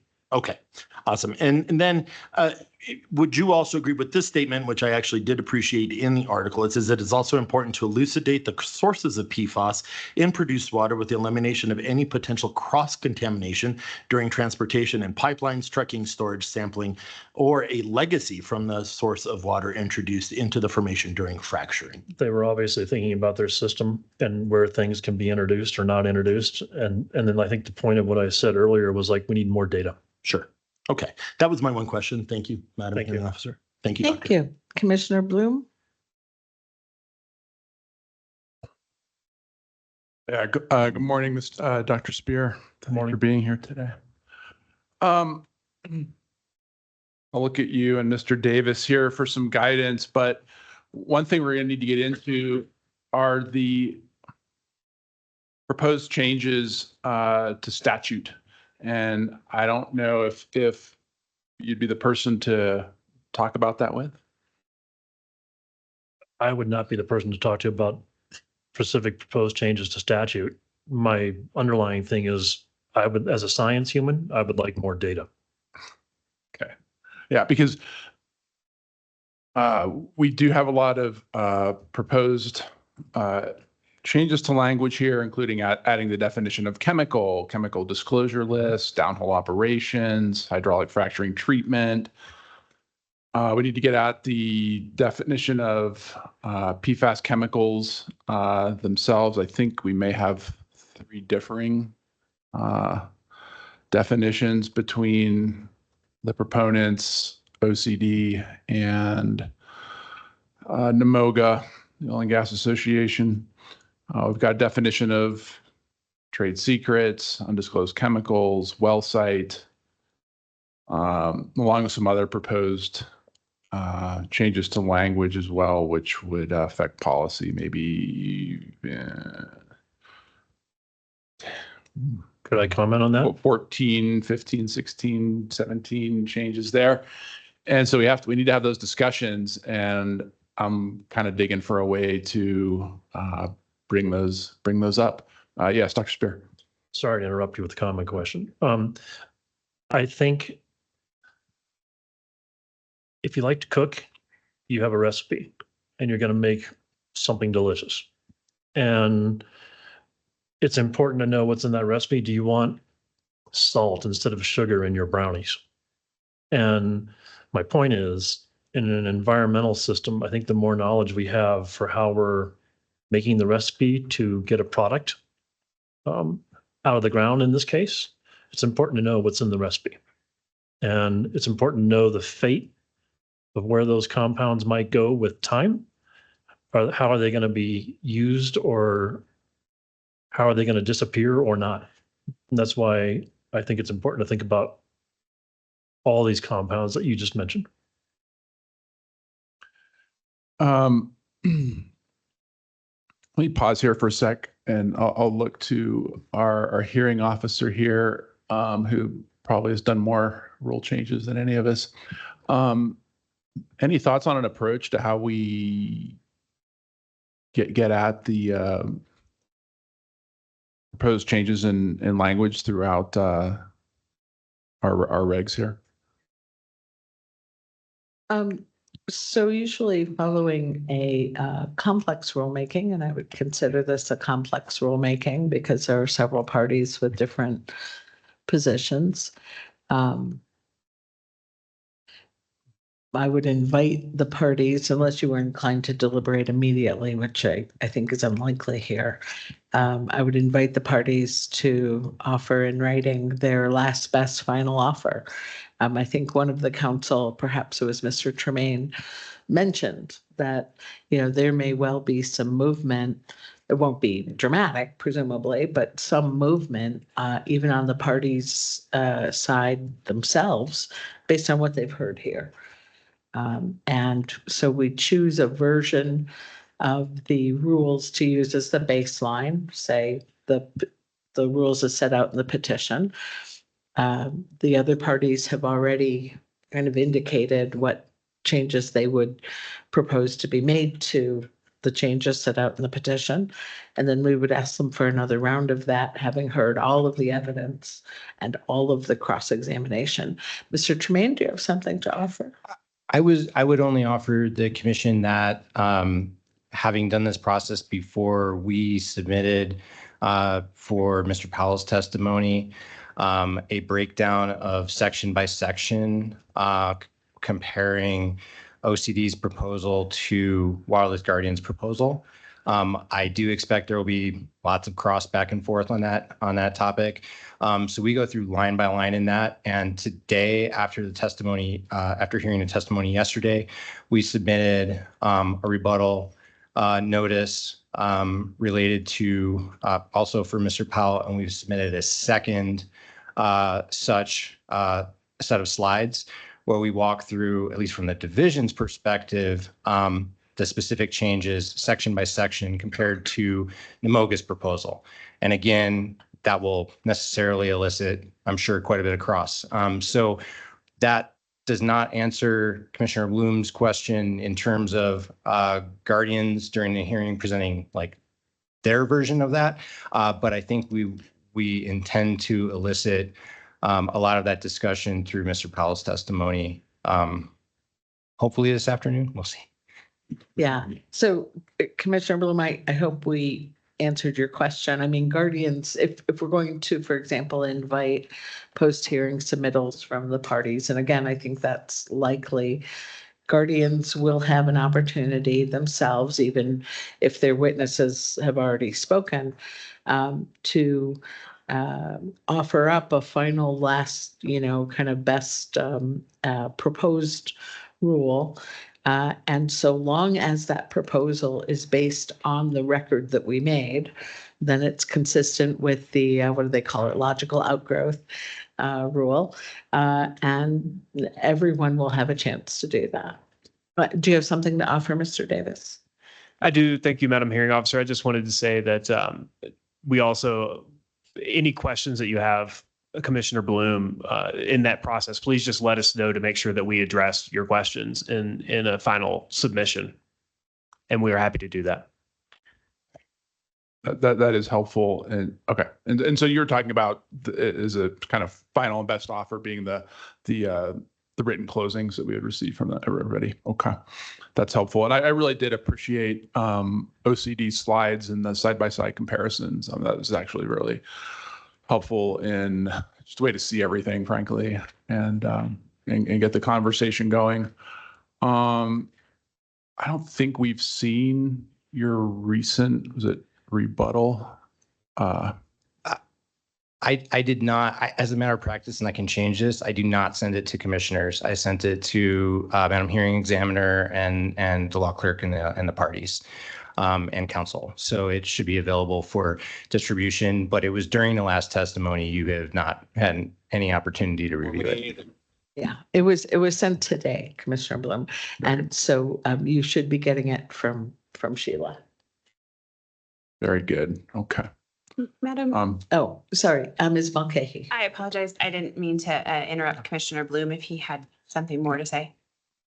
I think perhaps what the commission is wondering about is generally what happens is that the petitioner usually goes through each section of whatever it is that they're proposing and then provides witnesses or justifications demonstrating how they have met their burden to show why the changes should be made. And I'm not sure that that's happened here. And perhaps maybe that's what's driving Commissioner Bloom's question. Did I misunderstand your question, Commissioner Bloom? No, but something along those lines would be helpful as well. And I think we can get at that with the closing statements. This is just, I think, a particularly complex rulemaking with 3 parties with 3 different sets of comments, and we've tried to keep an abridged format for timeliness, or I guess rather to save time, but we're not having sort of the full flushing out of the proposal and then counter proposals as well. So it's a little bit more challenging, but I mean, clearly we'll get our arms around this. So I think this looks good. So I will not pepper poor Dr. Spear with 400 questions about varying definitions and small changes or large changes to the regulations themselves. But that looks like Mr. Davis may have had something else on this. We can flesh this out a little bit more if we need to. And then I think I'll just have 1 or 2 questions for Dr. Spear. Yeah, I just wanted to briefly respond and say that I agree with Ms. Mulcahy that Guardians has not provided the specific basis for our rule yet because we're waiting to see what comes into evidence. And once it comes into evidence, we put that together with you, put that together for you for your consideration. So I agree with Ms. Mulcahy that we have not done that yet because I did not want to put that together for the commission based on facts that may or may not be admitted to the record. And so again, we're happy to do that, and we're planning to do that and want to address all your questions. So if you can give us direction in that process, we're happy to take that direction. Let me offer one other observation, Commissioner Bloom. Even though Guardians is the petitioner here, it really would, I think the testimony you're most likely to get that answers the questions bubbling for you is going to come from the division, because the division is going to have their arms around every part of the regulatory scheme just by virtue of their jobs, right? Of their mission and their work in this regulatory context. So I think you're going to be able to get, without putting too much pressure on you, Mr. Powell, I think you're going to be able to get a lot of what you're looking for from the regulators in terms of how this petition would change the way they already behave. Great. Thank you. That's really what I need was a path forward on that. So yeah, thank you. I think we found one. Okay. Give me a minute here and let me just pull up my questions and we'll get started again.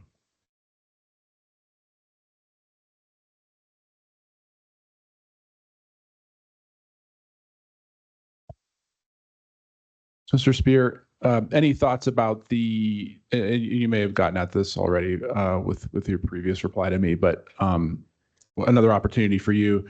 Any thoughts on which definition of PFAS we should use and why? Great question.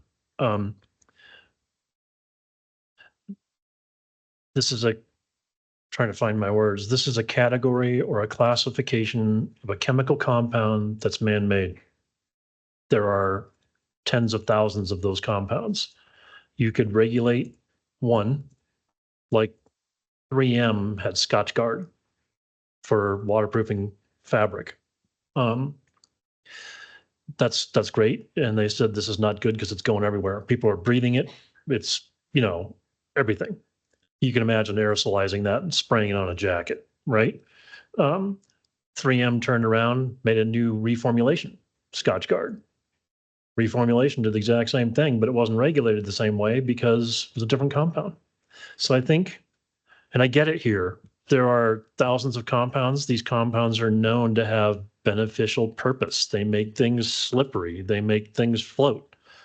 They make things fire retardant. So I think for me, I would want to regulate these compounds in the way that is an umbrella. I'd want to put up an umbrella that protects the environment from the majority of things that our great-grandchildren are going to benefit from.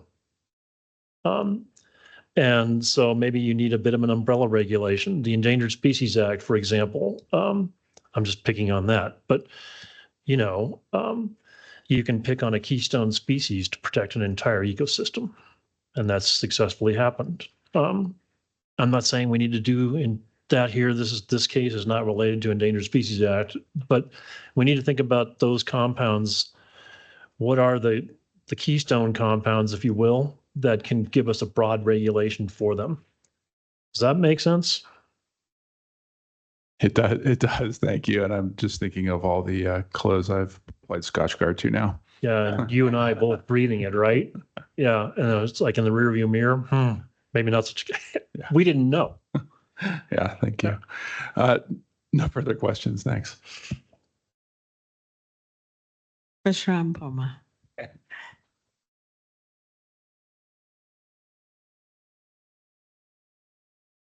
Thank you, Professor Spears, for being here today. I do have a couple of questions for you. In your testimony, or Exhibit 79, on page 4, you talk about, so on line 8, from my own published research into subsurface microbial influence corrosion of steel, I know that subsurface separation of aquifers is near impossible in the oil and gas industry over a longer time frame. So my first question will be, what time frame are we talking about here? Good question. So I had somebody send me a piece of pipe that went down hole to deliver sand in a fracking operation in West Texas. So, you have a hole and you can put stuff down the hole. This was the pipe that comes off of a spool that goes down to inject sand. And that pipe, they would bring it back up within a week's time because it was getting so corroded, either chemically or biologically downhole, corroded to the point where you could see through it. And they didn't want to jam their hole up down there. So time frame could be, if you think like a microbe doesn't think, but it works like you do. It wants food, it wants water, it wants a fuel, and it wants something to breathe. So those things we call the subsurface is life in the slow lane. It's slow metabolism down there because there may not be enough water, there might not be enough carbon. So you could be thinking about a time frame of pipe metal decay that goes from the moment it's placed in the ground to, say, 200 years. That's my long-winded answer to your time frame. So more or less 200 years. Now, based on the cross-examination between you and Mr. Rankin and also OCD attorney, it seems like you have not really done work with a specific steel that is actually being utilized in the oil and gas industry. I don't know the answer to that because I don't have the knowledge for which steels they're using on a regular basis and which location. Yeah, so that is a little bit of a concern because if you look at your testimony, you have a direct testimony, attributing the work that you've done on a particular steel and making a broad conclusion that seems like what you did is more or less applicable to the materials that is actually being used in the oil and gas industry. So my answer to that would be we were testing and working with a material that's used in the oil and gas industry for pipelines. And pipelines are, to me, that's a near surface installation, which is still subsurface. That's why I went that way. So if I asked you if a spring is popping out of the ground, is that surface water or is that groundwater coming up to surface expression? I'm asking the questions here. Sorry. Apologize. I apologize. Yeah, some of your testimony is very direct and straight, and it makes it really difficult to really think about what is actually happening in the oil and gas industry, and then more like the generalization of the, let's say, of the testimony. Now, let me move on. You talk about on line 17. We do not know what is really happening in the deep surface with the metric tons. It goes on and on. The oil and gas industry would also have you believe that a near surface aquifer for drinking water is not impacted by deep oil and gas operations and contamination. Do you have any evidence to suggest otherwise? I know that the oil and gas industry, with their engineering principles and design and how they do extraction of a resource, are top notch. They install structures to protect a near surface aquifer, say within the top 500 feet, as they drill on down below, right? And I admire that protection. What I worry about is in the long haul of time, are those protections going to work 100 years from now as well as they're working today? They have a design lifespan that often doesn't include microbes. I know that microbes love to eat just about anything. And I know that microbes are in the subsurface. I know that microbes love metal. And I know that they love steel. So I can't predict, and I don't think oil and gas industry could either, because it would be hard to design for 100 years or 500 years or 1,000 years for a tremendous column, a long needle that's going in to get this resource out. So I worry that eventually there'll be connectivity. What is the time frame of that connectivity? I don't think we always know.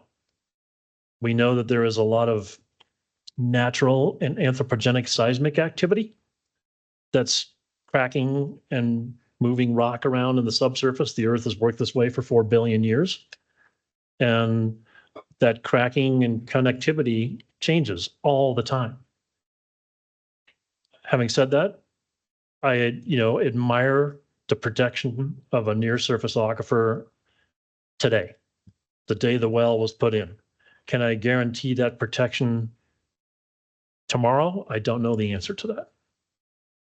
So with regards to that, and I do appreciate your honest opinion with regards to the oil and gas operations. Based on your submission, then do you believe that there has to be extensive research into how we do plugging of a well?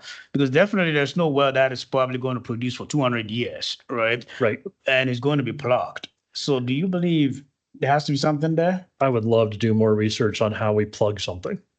I know that there are self-healing concretes because you can have microbes built into the concrete that will precipitate calcium carbonate and backfill cracks.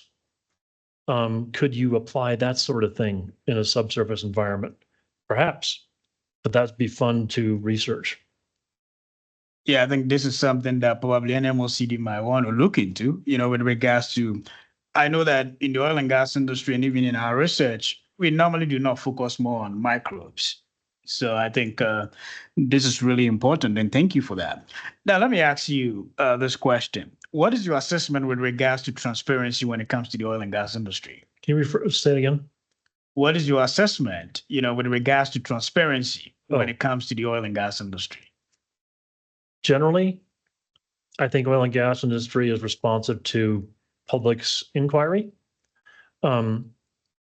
I would like to see more transparency. Like, could I go somewhere and find out exactly what is in a drill fluid for well X in section Y on the northeast side of Carlsbad? It would be fun to see things where I had more information. Just as a scientist, as a microbiology human, I would love to know what the bugs are potentially eating. Are they eating Burger King or are they eating Quiznos? And if you think about it that way, it's like, that's an intriguing thing, and I would like more information. Having said that, I mean, I also think, I understand proprietary compounds and the needs for them. I just wish I knew more, and I wish I knew more for future generations. Yeah, so then let me turn to Exhibit 88. That is the paper that was published by Professor Zhu from NMSU. It's so interesting that you brought that up. So I went in there to really take a quick look at it. Do you believe that the oil and gas industry was more or less transparent when it comes to this particular study? I do not know how that study worked, so I have no information. Given the information that's published in there, I like the samples that samples, produced water samples, were analyzed. I like that they analyzed surface water. I don't know the mechanisms of their relationships.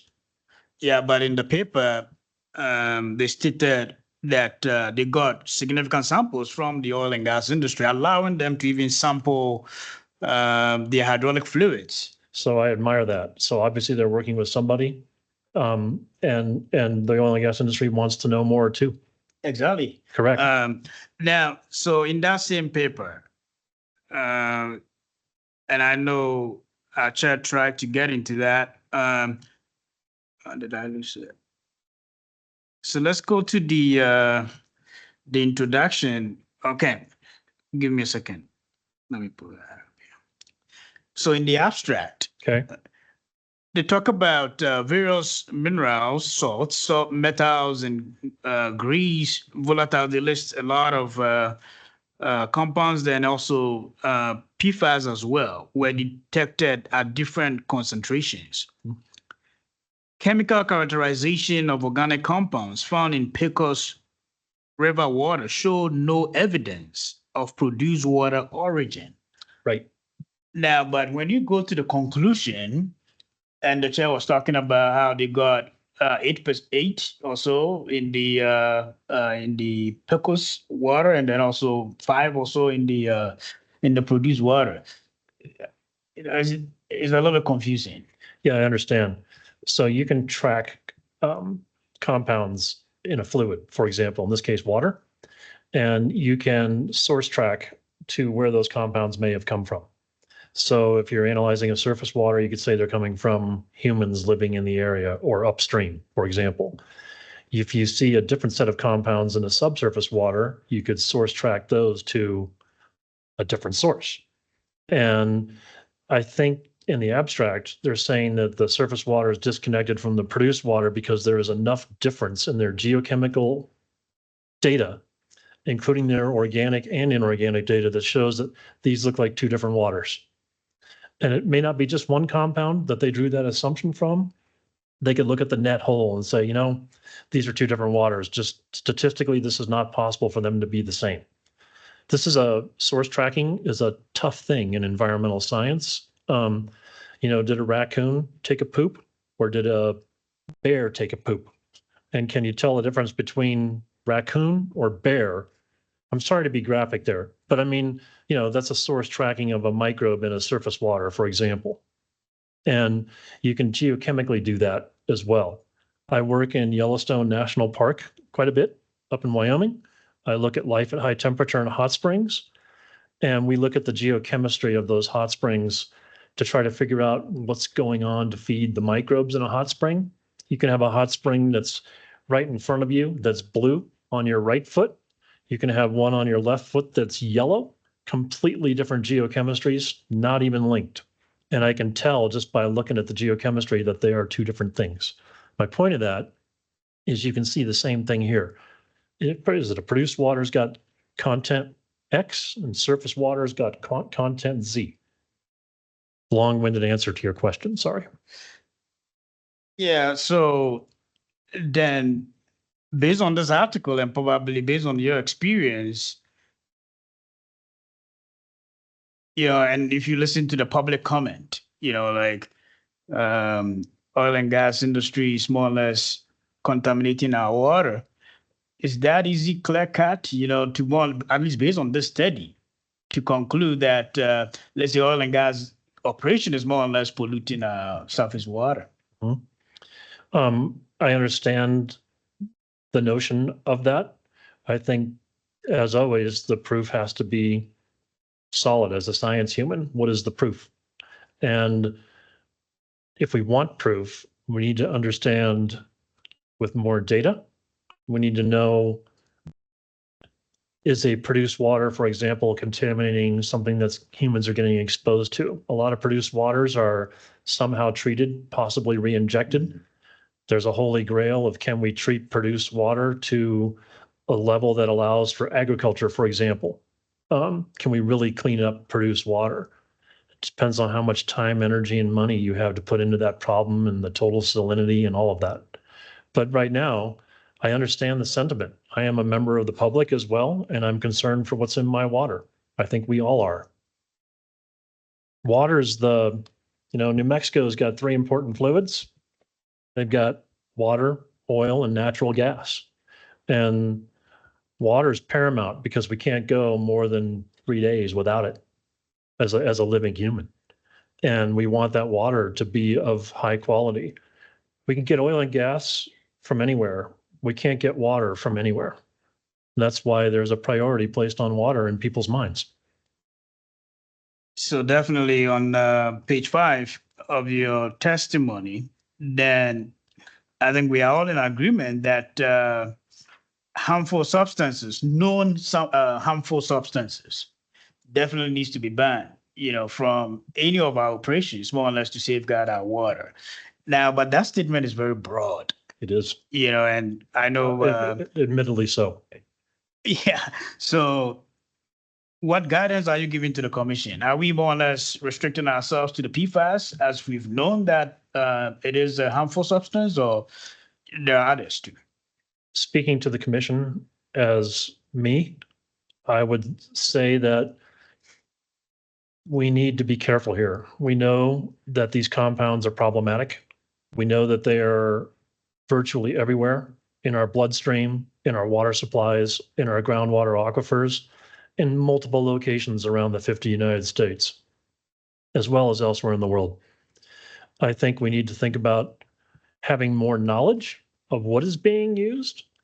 I think if the oil and gas industry was using a compound and they say this gives us a better result, if I use A, I'm going to get a better result.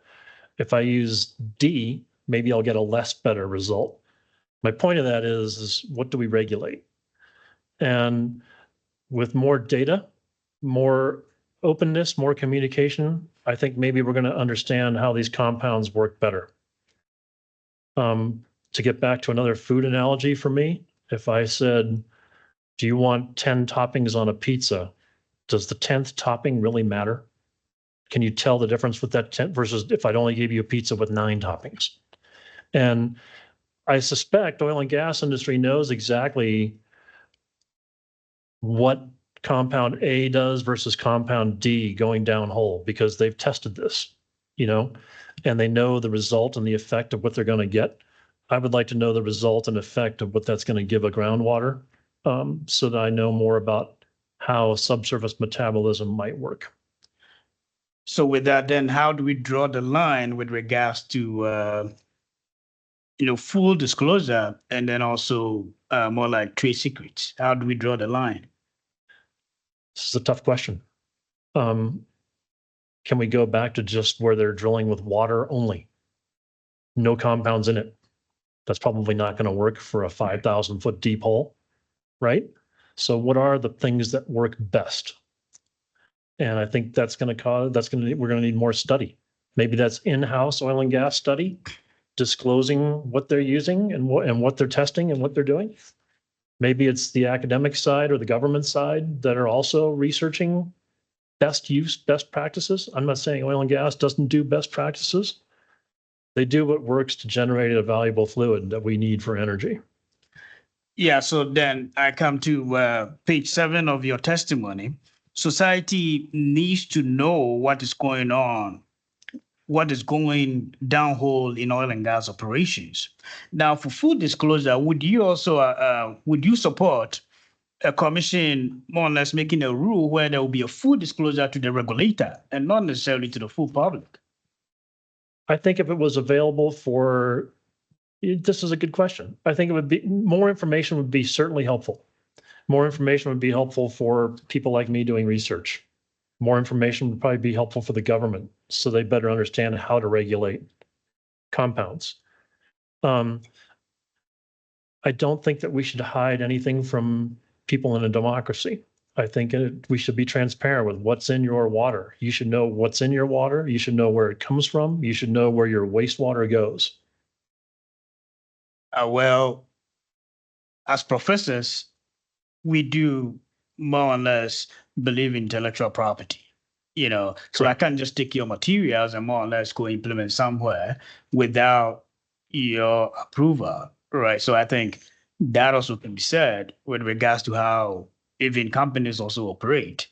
But if you can give me a clear response, do you support more or less a commission coming up with a rule where there will be a full disclosure of anything that goes downhole to the regulators and not necessarily to the public? I would support that. Thank you. Let me look through here. And we've talked about the time frame of the microbial impact. So in civil engineering, definitely folks that do probably materials engineering that do more on the material side. Do you know any research that is trying to more or less go in there and try to see which material is going to be really good for subsurface work? I'm smiling and laughing at that because I put in more than one grant proposal to work with materials science and metallurgical engineering at the Colorado School of Mines to do this. Can we make a better alloy? Can we impregnate it with silver? Because microbes don't like silver nanoparticles. If we want to have silver nanoparticle grains inside steel pipelines, that's going to add tremendous cost. So probably not a solution from the wallet side. Something from the microbial influence corrosion mix side. Something I would love if I could make it happen would be a probiotic yogurt. What is the probiotic yogurt that we could coat a pipe with such that it is protected? You're protecting the microbiome of the pipe. Like you protect the microbiome of your gut by eating yogurt. Things like that would be fun topics to explore and work with. I know that epoxy-coated rebar slows down the corrosion of the rebar because the microbes have to work through the epoxy first before they get to the steel. It just slows the process down. So I don't think things like an epoxy coating are a long-term solution. Now, with regards to now with UIC Class 6 coming up with massive amount of CO2 injection, do you see EPA doing enough with regards to, like, let's say, the materials that we are putting in to build some of these wells?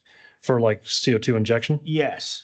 I have the same concerns that are in my testimony with regards to things like CO2 injection. Yeah. I think we're injecting a supercritical CO2 fluid down into a subsurface environment, and it's just like the mayonnaise in your thigh. It's like, well, what are we doing here? I don't think we even understand what we're doing there, and I worry about it. Yeah, so there has been a lot of concerns with regards to corrosion and even with what came in the recent news as well. So do you know any lab that is actually doing this type of work to at least more or less guide the government? Yeah, good question. I don't at the moment, but I also don't know what people are doing in their labs. The collaborator that is on the Sowards paper that's in my testimony for microbial influence corrosion, they are at the National Institutes of Standards and Technology in Boulder, Colorado. So NIST does a lot of testing of materials. That's their job for the Department of Commerce, to feed government information, feed information to the government on such things. Are they doing that? I would assume that NIST is doing something with supercritical CO2 and worries of that either in Maryland or in Boulder. But I have not talked to folks at NIST to confirm or deny that. On a side note, do you have any online classes? Yeah, I really want to enjoy your class. Thank you. At this point, only during COVID, but there's a strong chance I'll shift to something online. I teach a 3-hour class on Monday nights, but it's in person. So okay, awesome.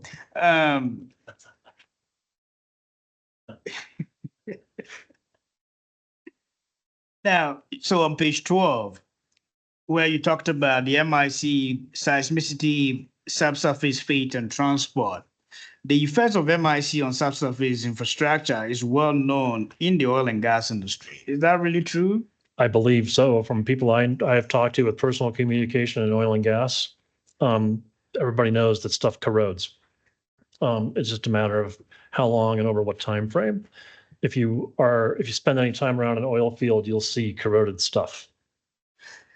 So most of it is mostly on the material side, but what about the fabric itself, the rock itself, in terms of the microbial impact? Yeah, good question. So microbes will change rock with time because they can consume a metal, for example, and that could go mobile itself. They can increase the pore spaces of rocks just by eating rock, and that happens all the time. I do appreciate your knowledge and your time. Very insightful. Thank you. Thank you. Oh, one more. So in your testimony, you talk about online pits. Are there still online pits in New Mexico? The ones I have been around have always been lined. I don't know about other places in the world. I worry about unlined pits elsewhere. I think in this country, it's regulated to be so, correct? Yeah, at least in New Mexico, you can use online pits. You can use online pits. You cannot, right? You cannot, not in this country. I don't think so. What I worry about are things I've seen pictures of where a truck is discharging something right out into sagebrush outside of Carlsbad, New Mexico. It's not even going into a pit. It's just going straight onto plants. I've seen photos of that. Okay. Thank you. I've actually, I mentioned the International Society for Subsurface Microbiology meeting. Those images were projected. Wow. Thank you.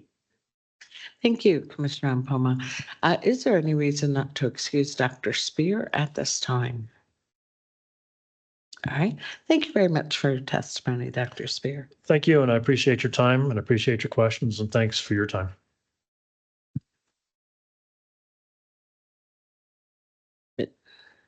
Mr. Davis. Wild Earth Guardians calls Melissa Troutman. Great.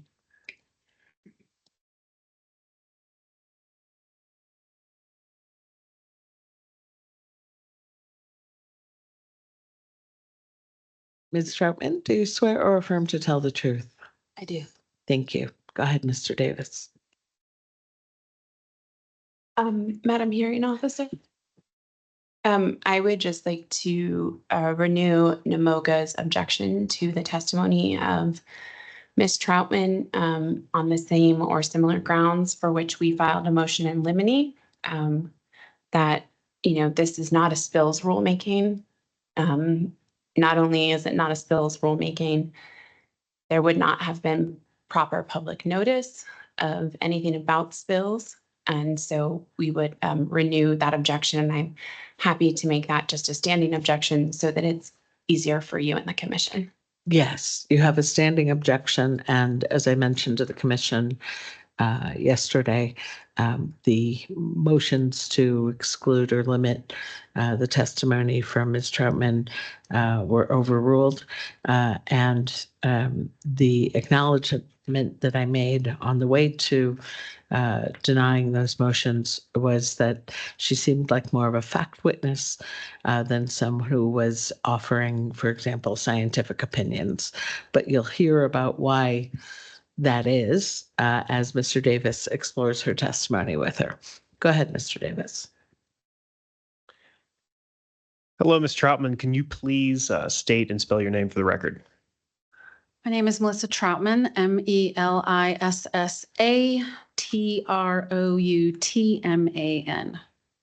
Did you prepare direct testimony for this proceeding? I did. Is that Wild Earth Guardians Exhibit 91? It is. Do you have any changes to that written testimony? I do. Can you please explain the change? Sure. So there was a typo. And let me see. So on page 2, line 22, there was a typo there. That line reads 1,236,574 barrels were produced water, of which, and the incorrect number is 507,5517. I put an extra 5 in there. So that number is 507,517 barrels were lost. Do you have any other changes to your testimony? I don't. Did you review and rely on any documents to prepare your testimony? I did. And those are Wild Earth Guardians Exhibits 92 and 93. Correct. Is your CV also an exhibit to your testimony? It is. Is that Wild Earth Guardians Exhibit 90? It is. Is your written testimony true and accurate to the best of your knowledge? Yes. Do you adopt your written direct at Wild Earth Guardians 90, Exhibit 91 as your sworn testimony today? I do. Madam Hearing Officer, Wild Earth Guardians moves for admission of Wild Earth Guardians Exhibits 90 through 93. Let me pause for a moment in the event there are objections. Other than the standing objection I've already recognized from Namoga. No, all right, exhibits 90 through 93 are admitted. The witness is available for questions from the parties and the commission.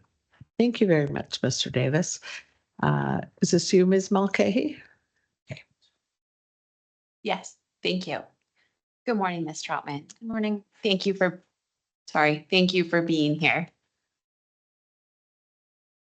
Ms. Troutman, you are not a data scientist, correct? Correct. And you are not a data analyst, correct? Correct.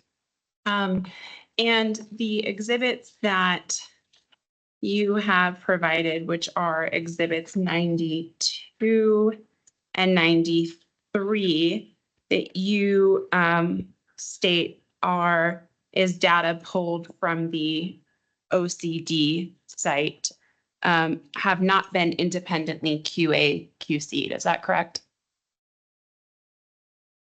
No, although, let me pull up the date for you here. No. We'll leave it there for now. And Ms. Troutman, in exhibits 92 and 93, you talk about spills in your testimony, correct?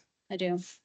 And you do not know whether the spills that have been identified in your testimony are from initial C-141s or final C-141s, correct? No, I didn't look at all of the C-141s for each individual spill. Okay, and so you don't know if the there was a final determination that there was in fact a spill that affected groundwater then, correct? Correct. And Ms. Troutman, you in Exhibit 90, which is your CV, correct? Call yourself a quote, climate and energy advocate. Is that correct? Correct. That's my current title. Thank you, Ms. Troutman. I have nothing further. All right, thank you.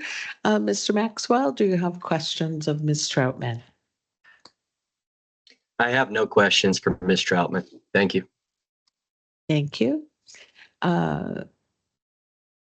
Ms. Kessler, do you have questions of Ms. Troutman?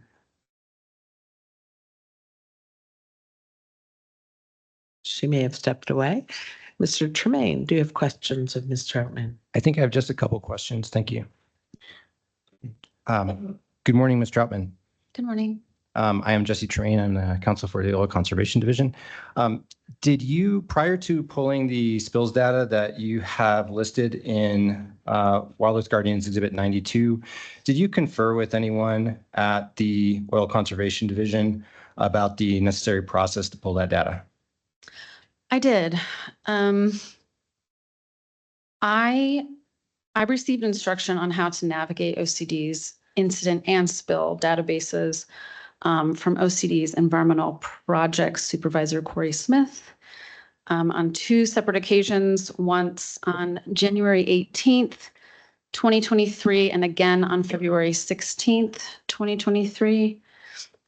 And then on October 18th, 2024, I also shared my methods for using both of those databases with OCD Deputy Director Brandon Powell, who at that time confirmed that I was sorting the data and collecting it in order to find total spills, total volumes, and spills where there had been impacts to water sources correctly, the way he would have as well.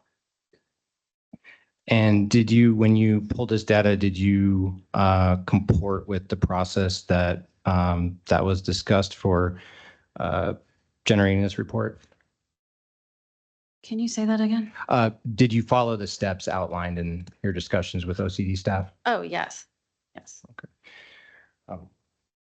A couple real quick clarifying questions, actual subject matter. So am I understanding, your testimony to articulate a concern of spills of produced water, the effects of spills of produced water that may contain additives that are used in completions or other downhole operations?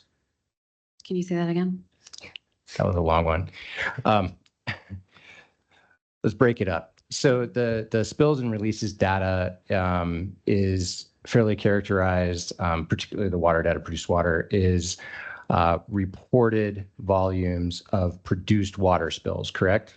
Correct. Okay.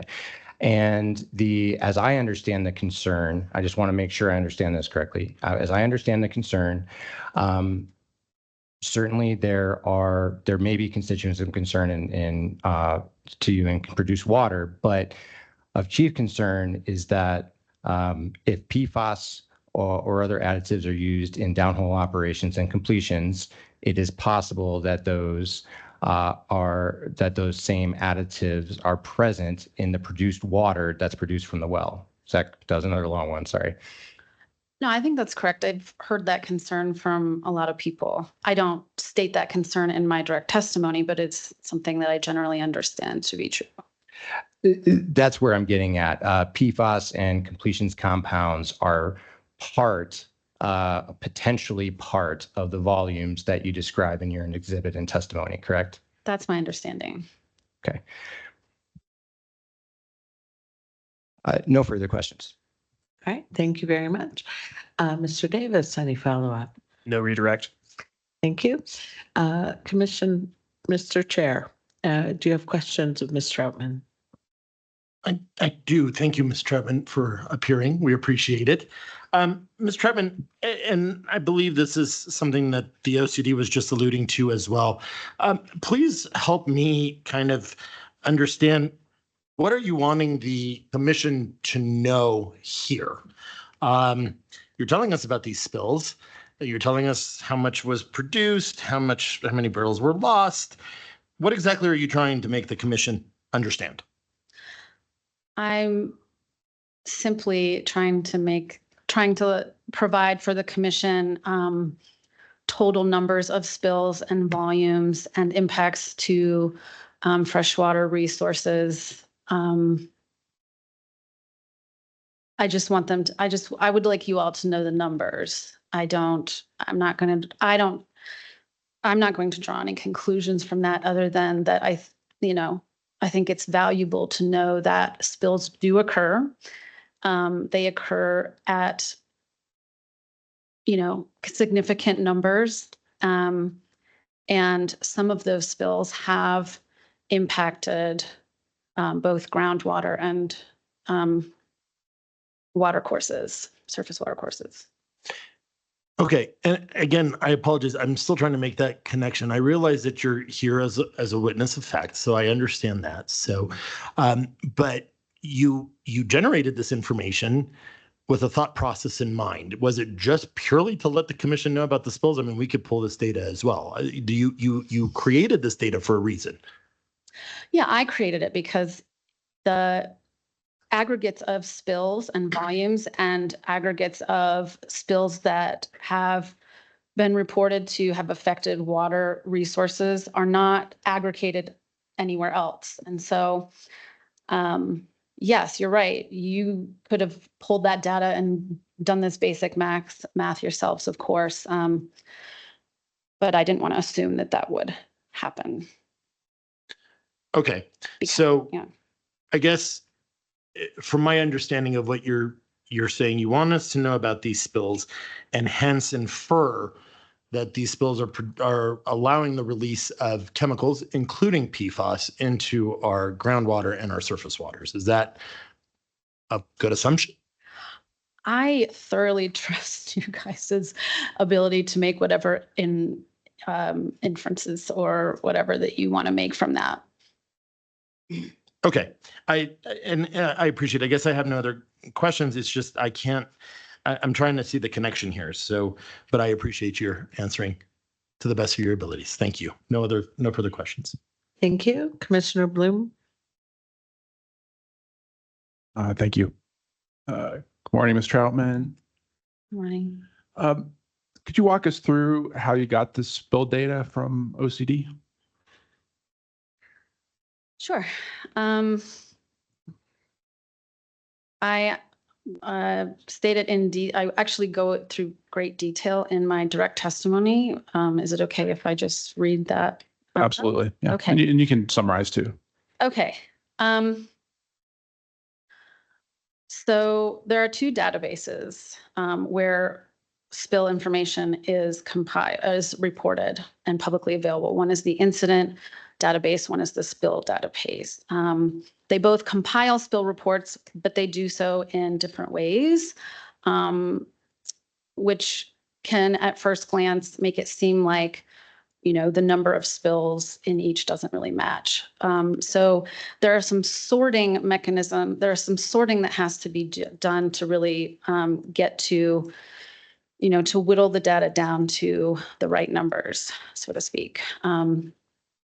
So one of the way that I did that is, well, it's important to use both data sets to, I think, in order to cross-check. And when I've spoken with OCD personnel such as Corey Smith in the past, that is something that was recommended to me to do both, to run numbers in both databases, eliminate duplicates, and make sure that, and be able to cross-check the numbers. So that's what I did. I picked a date range, January 1st, 2010 to October 15th, 2024. And I used that same date range in both the incident and spill databases. Once I got the initial results in the incident database, I then filtered those results to remove all of the gaseous categories. So I removed things like natural gas vented, natural gas flared, carbon dioxide, hydrogen sulfide, methane, because obviously those are not liquid spills, which I was trying to sort down to. And that left, 16,618 fluid spill incidents that included everything from acids, brine water, crude oil, chemicals, diesel, gelled brine, frac fluid, gasoline, motor oil, produced water, and other types of fluids. But I also filtered for produced water. And of those total fluid spills, there's a column for what the spill material is. And so I sorted for just produced water spills and found that 10,657 of those spill incidents identified produced water as the material spilled. So that's the incidents database. Over to the spill database, the way the spill database is different is that in the spill database, every spill material is listed separately, and some of those materials can come from the same spill incident. So that's why the numbers are going to, seem a little different at first. But so excuse me, just to clarify that, so you could have one incident, but 3 separate data in the spill database, because there could have been 3 different types of fluids that were found. correct. Thanks. Go ahead. So for that same date range, I also looked at the spill database.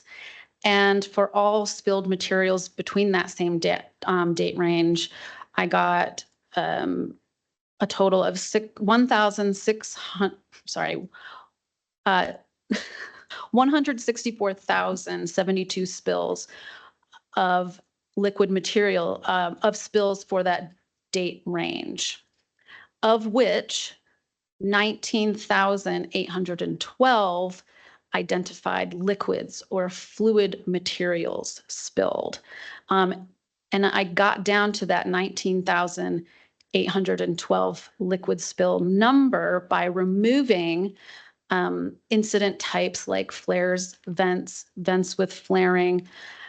But I also I wanted to make sure that even though I was removing those incidents, I was still making sure everything that was not liquid was actually removed. And so I further sorted out of the material column. I removed, again, natural gas, methane, carbon dioxide, hydrogen sulfide, natural gas flared, and natural gas vented. And as a last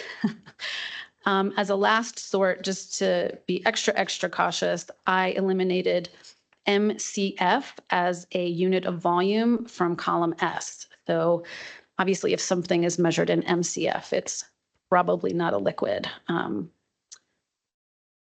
Yeah, does that answer your question? That was very helpful. Thank you. I appreciate that. Okay.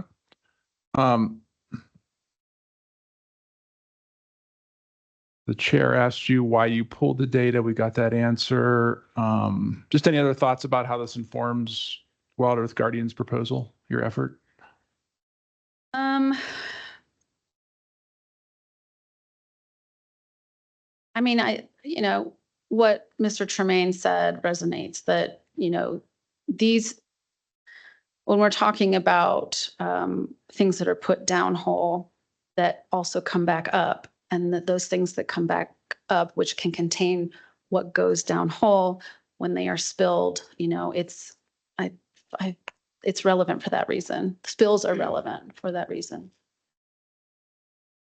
Thank you.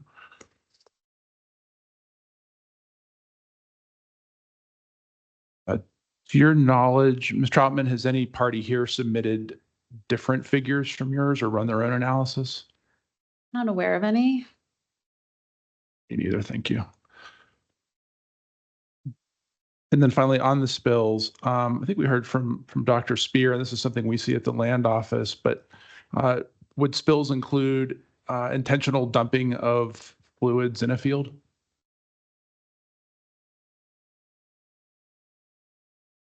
No. Well, spills are self-reported. To my understanding, they're self-reported by operators, but also can be found by the department. And so my guess is that if somebody found that an operator had intentionally dumped something, I don't know. I don't know if that would be categorized as a spill or not. I don't know. That's fine. I think there are instances where other agencies will find a spill and enter it, but I'd have to double check. But and do you think it would be about the same for incidents where somebody drives a truck down the road, pulls the plug, and spills liquids out onto the roadway? What would be the same? Sorry. Oh, do you think it would be handled in a similar way when someone pulls the plug on a truck, drives it down the highway with the truck open, and thereby releases the produced water or other liquids onto the roadway? I don't know who does the handling or how it would be handling in your question. Okay. We see reports of that too, so I was just wondering about that as well. Okay. Ms. Troutman, thank you. No further questions. Thank you, Commissioner Bloom. Commissioner Ampoma? Thank you. Do you have a few questions? Quick one. As you went through this data, let me ask you the same question that I asked before. How do you assess the transparency when it comes to the oil and gas industry? Sorry, can you say that again? How do you assess transparency with regards to the oil and gas industry? That was not something that I did when pulling this data. Now, I'm just asking you, as you pull the data, as you went through the database, as you are pulling this data, I'm asking you, or even you are part of the New Mexico Produced Water Consortium, Research Consortium. So I'm asking you, based on your experience working with the oil and gas industry and even the database that you pulled the data from, how would you assess the transparency when it comes to oil and gas operations in the state of New Mexico? My understanding is that I'm here as a fact witness, and I'm not going to give any opinions. I think, yeah, I'm sorry to interrupt. I think there've been several questions of you by also the other commissioners that are drawing her out in areas that she wasn't here to testify to. So what she did was she collected information from the state database and presented it.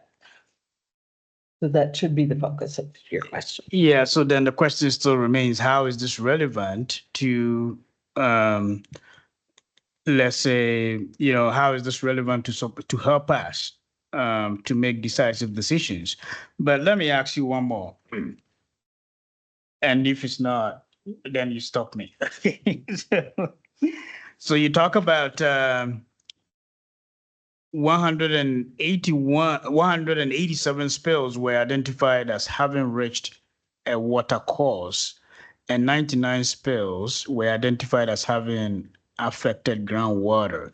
Can you explain how this was determined and the approach that came to this conclusion? So in OCD's spill database, there is a column for where there's a column that indicates whether there has been impacted to water resources. There's a column for groundwater, and there's a column for water courses or waterways. And so I added up the spills that had yes in those columns respectively. So I don't know if you can speak to this. So in the New Mexico Produced Water Consortium, Research Consortium, so they collect produced water and even they analyze the produced water as well. Some of the team members do that.